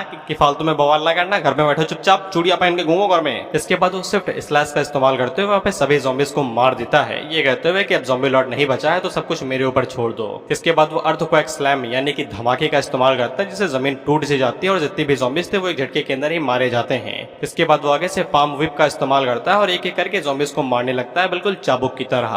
वहीं पे सॉन्ग की चिल्ला चिल्ला के वॉल के ऊपर कहती है कि चैन वापस आ चुका है और उसने ज़ॉम्बी लॉर्ड को मार दिया है, तो फिर अब सब कुछ ठीक ठाक हो जाएगा। तो फिर हम लोग चैन को देखते हैं जो कि अपनी बॉडी के ऊपर वायरस ट्रैकिंग, थर्मल ट्रैकिंग दोनों लगा लेता है। जिसके बाद वो एडवांस एनर्जी स्पाइक का इस्तेमाल करता है और जमीन के अंदर से एनर्जी निकाल के स्पाइक्स को निकाल के ज़ॉम्बीज को मार देता है। भाई मास्क किलिंग कर रहे हैं, कहाँ से कोई स्पेसिफिक स्किल इस्तेमाल करेंगे, अंधाधुन अटैक कर रहे हैं बस। वहीं हम लोग सॉन्ग को देखते हैं जो कि क्रिस्टल स्पाइक का इस्तेमाल करते हुए एक ज़ॉम्बी के ऊपर अटैक करती है और उसे मार देती है। वहीं हम लोग ड्रीमी को देखते हैं जो कि ड्रीम वर्ल्ड के अंदर मुंह से आग उगल के ज़ॉम्बीज को मार रही थी। इसके बाद अगला सीन 4 दिनों के बाद का होता है और इन लोगों ने पूरी अटैक सीज को रोक लिया था। चैन सॉन्ग से कहता है कि सिटी को जो भी नुकसान हुआ है रिवॉर्ड से वो लोग उसकी भरपाई कर देंगे। सॉन्ग भी आगे से कहती है कि ज्यादा नुकसान नहीं हुआ, बस वॉल यहाँ पे ज्यादा नुकसान खाई है। हम लोगों ने यहाँ पे हर किसी की एंड्योरेंस को ज्यादा समझ लिया और बैटल की इंटेंसिटी को यानी कि ताकत को कम समझ लिया। बिना ड्रीमी और चैन के वो लोग एक दिन के लिए भी इस पूरी ट्रेस को रोक ना पाते। उसी टाइम पे यहाँ पे लीडो आता है जो कि उन लोगों से कहता है कि तुम लोगों को तो थोड़ा सा खुश होना चाहिए। हालांकि बैटलफील्ड दिखने में बहुत ज्यादा खराब लगता है, लेकिन डेथ रेट काफी ज्यादा कम था, जितना मैंने सोचा था उससे कई गुना कम।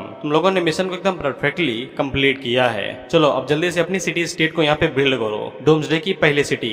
चैन और सॉन्ग को बताया जाता है कि लीडो ने जो उन्हें यहाँ पे एस लेवल की gold city building order mission दिया था वो कंप्लीट हो चुका है। अब वो लोग यहाँ पे अपनी सिटी बना सकते हैं। फिर सॉन्ग चैन से पूछती कि हम लोग सिर्फ सिटी ही बनाएंगे और कुछ भी नहीं। इस पे लीडो आगे से कहता है नहीं, तुम्हें और भी फायदे मिलेंगे। चैन आगे से कहता है कि सबसे पहले जगह देख लेते हैं कि कहाँ पे हम लोग सिटी बनाने वाले हैं। इसके बाद अगला सीन यहाँ पे जियांगजन के रेसिडेंटल एरिया नाउंगसन माउंटेन का पैर होता है, यानी कि एकदम नीचे लाता रहा। वहाँ पे बीच में एकदम अजीब कुछ चीज चमकने लगी थी, तो सभी लोग कहते हैं कि ये क्या है। इसके बाद जब वो लोग उस चीज को चेक करते हैं तो एक क्रिस्टल के अंदर पूरी सिटी थी। नीचे लिखा हुआ था कि ये सिटी ऑफ हार्ट है, इसको सिर्फ यहाँ पे सॉन्ग और उसके चुने गए लोग ही इस्तेमाल कर सकते हैं, उल्टा और कोई भी नहीं। इससे सभी लोगों को समझ में आ जाता है कि ये चीज यहाँ पे सॉन्ग की ही है। इसके बाद वहाँ पे सॉन्ग और चैन भी आ जाते हैं। वहीं पे सॉन्ग चैन को बताती है उसने ये जगह यहाँ पे जानबूझ के चूज की है क्योंकि ये जगह एकदम परफेक्ट है, क्योंकि ये सिटी जहाँ पे बनेगी वो जगह तो एकदम समतल रहेगी, लेकिन चारों तरफ से इसे माउंटेन ने घेर रखा होगा जो कि डिफेंस की तरह काम करेंगे। और भी ऐसी कई सारी जगह है जहाँ पे कुछ इंपॉर्टेंट बिल्डिंग्स और रिसोर्स एरिया सेव किए जा सकते हैं और ये लोग पानी वाले रास्ते का इस्तेमाल यहाँ पे ट्रांसपोर्ट के लिए कर सकते हैं। इस पे चैन सॉन्ग से कहता है कि जब इतना सब कुछ प्लान कर ही लिया है तो फिर डायरेक्ट बिल्डिंग को ही क्यों नहीं बना देती, अपने सो बातों से ये काम करो। लेकिन सॉन्ग को कुछ और भी चाहिए था। वो पीछे मुड़ के लीडो से कहती है दादा इधर आना, तो लीडो उसके पास आता है तो सॉन्ग उसे कहती है कि भले ये इन्वेस्टमेंट लीडो ने उसे दी थी, लेकिन वो चाहती है कि चंग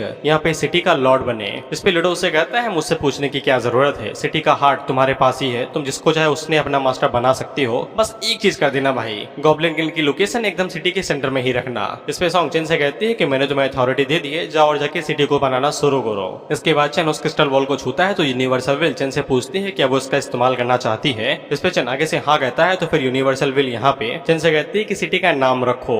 इस पे चैन अपनी सिटी का नाम यहाँ पे व्हाइट एम्बरर सिटी रखता है, क्योंकि चेन का नाम बाई है और चाइनीज में बाई का मतलब व्हाइट ही होता है, तो उसके नाम से भी रिजेंबल कर रहा है ये। इसके बाद चेन के लिए यहाँ पे सिटी बना दी जाती है और क्योंकि चेन यहाँ पे हार्ट ऑफ द सिटी का मालिक है, सिटी लॉर्ड है, तो फिर उसे यहाँ पे 20% का बूस्ट मिलता है जब भी उसे एक्सपीरियंस पॉइंट मिलेंगे और भी कुछ फायदे जो भी बताए नहीं गए। और जब भी चेन यहाँ पे सिटी के अंदर रहेगा तो फिर उसके एट्रीब्यूट्स को यहाँ पे 100% से बढ़ा दिया जाएगा। वहीं पे उसको स्विच भी कर सकता है जब भी यहाँ पे कोई दूसरे सिटी वाले या फिर हिट रेट वाले उसकी सिटी के ऊपर हमला करने की कोशिश करेंगे तो चेन उनके एट्रीब्यूट्स को यहाँ पे 50% से कम कर सकता है। वहीं पे सॉन्ग के पास भी नोटिफिकेशन आता है क्योंकि चेन ने यहाँ पे सॉन्ग को इस सिटी की सबसे ज्यादा अथॉरिटी दी थी, यानी कि पूरी कमान दी थी, इसलिए उसके एट्रीब्यूट्स को भी यहाँ पे 80% से बढ़ा दिया जाता है। इसके बाद यहाँ के रहने वाले लोगों को बारी आती है, इन्हें भी यहाँ पे अनाउंसमेंट दी जाती है क्योंकि ये लोग यहाँ पे इस सिटी के मेंबर है, तो फिर इन्हें यहाँ पे 10 रेपुटेशन पॉइंट दिए जाते हैं। रेपुटेशन पॉइंट्स का इस्तेमाल ये लोग एट्रीब्यूट्स को बढ़ाने के लिए कर सकते हैं, जैसे कि इन्हें अभी यहाँ पे 3 एट्रीब्यूट्स फ्री के मिल जाते हैं। साथ में ये लोग जब सिटी की कुछ डिफेंसिव मिशन को कंप्लीट करेंगे तो फिर इन्हें 100% एक्सपीरियंस बूस्ट मिलेगा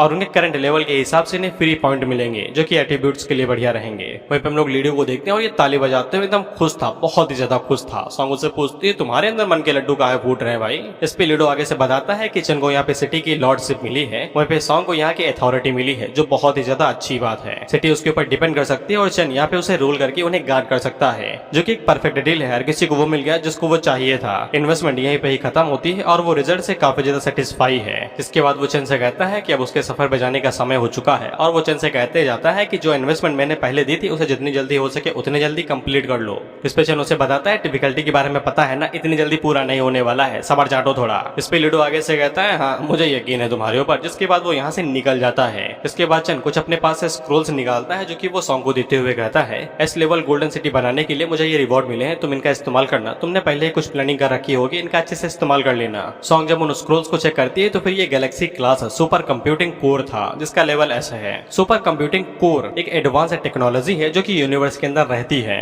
इस कंप्यूटिंग कोर का इस्तेमाल यहाँ पे मैकेनिकल डिजाइन और ब्लूप्रिंट बनाने के लिए किया जा सकता है, जिनका इस्तेमाल ट्रायल के लिए और भी कई सारी चीजों के लिए किया जा सकता है। इसके बाद हमें यहाँ पे PS फुल ऑपरेटिंग सिस्टम के बारे में बताया जाता है जो कि एक सिंपल फंक्शन है। अगर इसका इस्तेमाल नॉर्मल तरीके से किया जाए तो इसकी कैपेबिलिटी से यहाँ पे किसी की भी एनिमेशन से भी ज्यादा पावरफुल हो सकती है। अब इस्तेमाल नहीं बताया गया।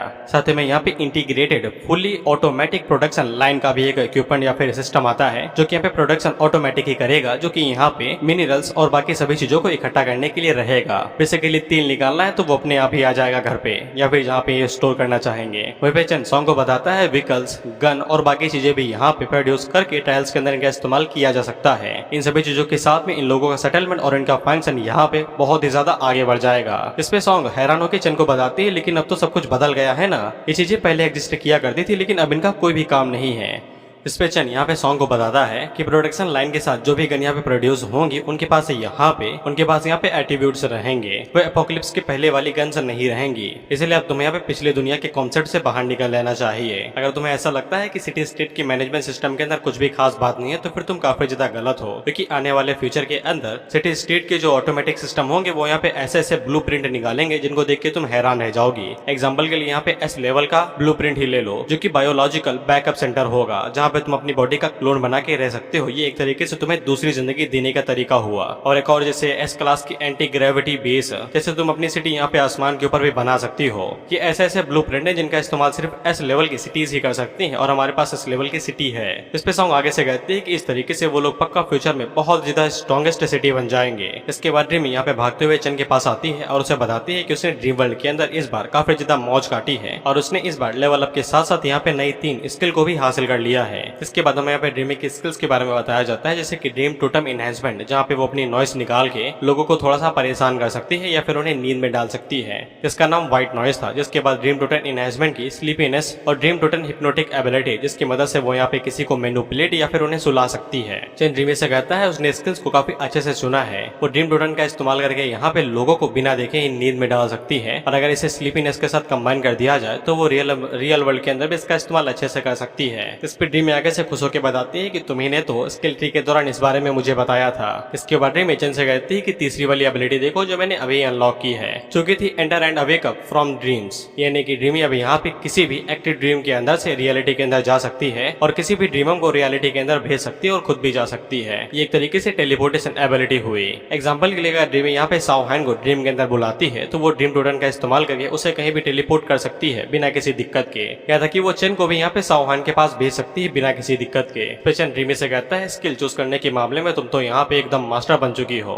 लेकिन ड्रीमी आगे से कहती है लेकिन बाकी मामलों में अभी भी उसे यहाँ पे चेन की जरूरत पड़ेगी। इसलिए वो चेन से पूछती है तुम्हारे पास टाइम है, मुझे यहाँ पे अपनी स्किल्स के ऊपर थोड़ा बहुत काम करना है, मदद चाहिए। इस पे चेन उसे कहता है कि माउंटेन साइड जहाँ पे ट्रेनिंग ग्राउंड है वहाँ पे जाके ट्रेनिंग करो, मैं थोड़ी देर में आ जाऊंगा। तो फिर वो भागते और खिलते कूदते हुए निकल जाती है। वहीं पे चेन सॉन्ग से कहता है कि कुछ लोगों का इंतजार करो, इनकी स्पेशल पावर यहाँ पे बाकी लोगों से अलग होनी चाहिए। हम लोग यहाँ पे ड्रीमी की एबिलिटीज का इस्तेमाल उन लोगों के ऊपर करने वाले हैं। इस पे सॉन्ग आगे से कहती है जैसे वो उन्हें सेलेक्ट कर लेगी तो वो उन्हें ग्रेट ट्रेनिंग ग्राउंड के ऊपर भेज देगी ड्रीमी के पास में। इसके बाद वो चेन से चिपकते हुए कहती है कि ये सब कुछ तो ठीक है लेकिन हर कोई यहाँ पे रिवॉर्ड का इंतजार कर रहा है, शाम जो होने वाली है। और वो चेन को बताती है कि सॉन्गी ने उसके लिए सरप्राइज गिफ्ट तैयार किया है। तो फिर हमें यहाँ पे सरप्राइज गिफ्ट दिखाया जाता है और सरप्राइज गिफ्ट कुछ भी नहीं, अपमानजनक कपड़े थे। कॉस्प्ले की शक्तियों का नाजायज फायदा उठाया जा रहा है यहाँ पे बस काम वासना को बढ़ाने के लिए। जिसके बाद सॉन्गी पीछे मुड़ के बाकी लड़कियों से भी कहती है कि तुम भी पहन लो, आज हमें फुल मजे चाहिए। इसके बाद हम लोग सॉन्ग और चेन को देखते हैं जहाँ पे सॉन्ग चेन को बताती है कि ड्रीमी उसे आसपास के डंजन के बारे में पूछ रही है। तो मैंने उसे एक दो डंजन के बारे में बता दिया जहाँ पे उसे एक्सपीरियंस मिल सकता है। चेन उससे कहता है जब वो डंजन को क्लियर कर ले तो उससे कह देना वो मुझसे मिल ले, मुझे कुछ बात करनी है। सॉन्ग कहती है कि उसने ये बात पहले ही कह दी थी। जिसके बाद वो चेन से कहती है कि उन्हें यहाँ पे चेन की जरूरत है। दरअसल वो चाहती है कि चेन उन्हें एडवाइस दे उनकी स्किल्स और चीजों को लेके। तुम लोग बिस्तर के नीचे से सॉन्गी को देखते हैं और ये नीचे क्या कर रहे थे पहले मुझे ये बताओ। और ये भी चेन से यही कहती है कि इन्हें यहाँ पे गाइडेंस की जरूरत है। तो चेन यहाँ पे सॉन्गी से कहता है कि तुम्हारे पास सी लेवल का टैलेंट है जहाँ पे मुश्किल से ही स्किल ट्री होगा, उसकी कोई ब्रांचेस होंगी जिनका तुम्हें इस्तेमाल कर पाओ, इसलिए तुम्हें गाइडेंस की बिल्कुल भी जरूरत नहीं है। लेकिन सॉन्गी को गाइडेंस की जरूरत है तो चेन उन लोगों से कहता है कि हर कोई अपनी स्किल्स के बारे में मुझे बताओ, तुम्हें एक एक करके बताता हूँ। और हम लोग अचानक से देखते हैं कि लड़कियां यहाँ पे आ जाती हैं। ये जादू कैसे हुआ भाई, अभी तो ये कमरा सुना सुना था। इसके बाद सबसे पहले नंबर यहाँ पे सॉन्ग का आता है जहाँ पे चेन उसकी एस लेवल की एमेथिस्ट आइस को चेक करता है। तो फिर इनके पास यहाँ पे 3 एवोल्यूशनरी रूट्स थे यानी कि जड़ें थी,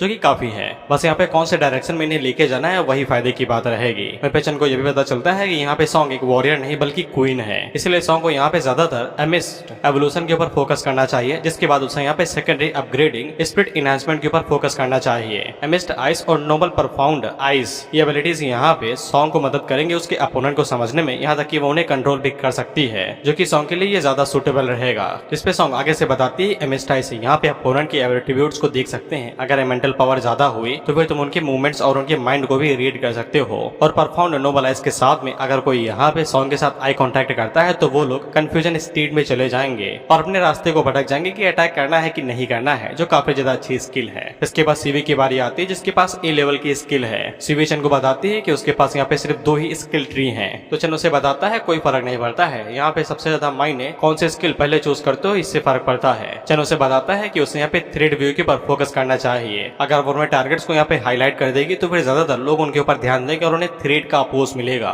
इसके बाद वो सीवी से कहता है इसे अनलॉक करने के बाद ये वाली स्किल अनलॉक करना जिसका नाम है 1 See What I See, जो देखा मैंने क्या देखा। ये उसके हाईलाइट विजन के साथ अच्छे से टीममेट करेगा, जिससे यहाँ पे उसके टीममेट भी उसके हाईलाइट विजन को देख पाएंगे, यानी कि उनकी आंखें शेयर हो जाएंगी। यहाँ तक कि इस बात की संभावना है कि यहाँ पे सीवी फ्यूचर में एक गॉड लेवल की सपोर्टर बन सकती है। इस पे सीवी चेन से कहती है कि वो ये 2 स्किल बहुत जल्दी अनलॉक कर लेगी। चेन उससे कहता है बेसिक स्किल है तुम्हारी काफी ज्यादा अच्छी है, इन्हें अनलॉक कर लोगे तो और बेहतर रहेगा। इसके बाद वो लूली से कहता है कि अब तुम्हारी बारी है, तुम्हारे पास बी लेवल की इल्यूजरी इमेज है, जो कि एक ऐसे स्किल है जो कि मिरेकल्स क्रिएट करती है, यानी कि चमत्कार। लेकिन लूली आगे से बताती है कि उसने अपनी स्किल्स को पहले यहाँ पे काफी अच्छे से चेक किया है। उसकी स्किल्स के पास यहाँ पे कोई भी ऐसी कैपेसिटी नहीं जिससे वो अपने अपोनेंट को डैमेज दे सके। इस पे चेन आगे से बताता है ऐसा नहीं है, यहाँ पे ये वाली स्किल देखो जिसका नाम है रिकॉग्नाइज फॉल्स एज ट्रू, यानी कि झूठ को सच मान लो। ये है हिंदी में सारांश। चेन उसे बताता है कि ये स्किल यहाँ पे स्पेशल इफेक्ट के साथ आती है। अगर एनिमी यहाँ पे इल्यूजन को सच मान लेता है तो एनिमी के लिए वो इल्यूजन रियलिटी के अंदर बदल जाएगा।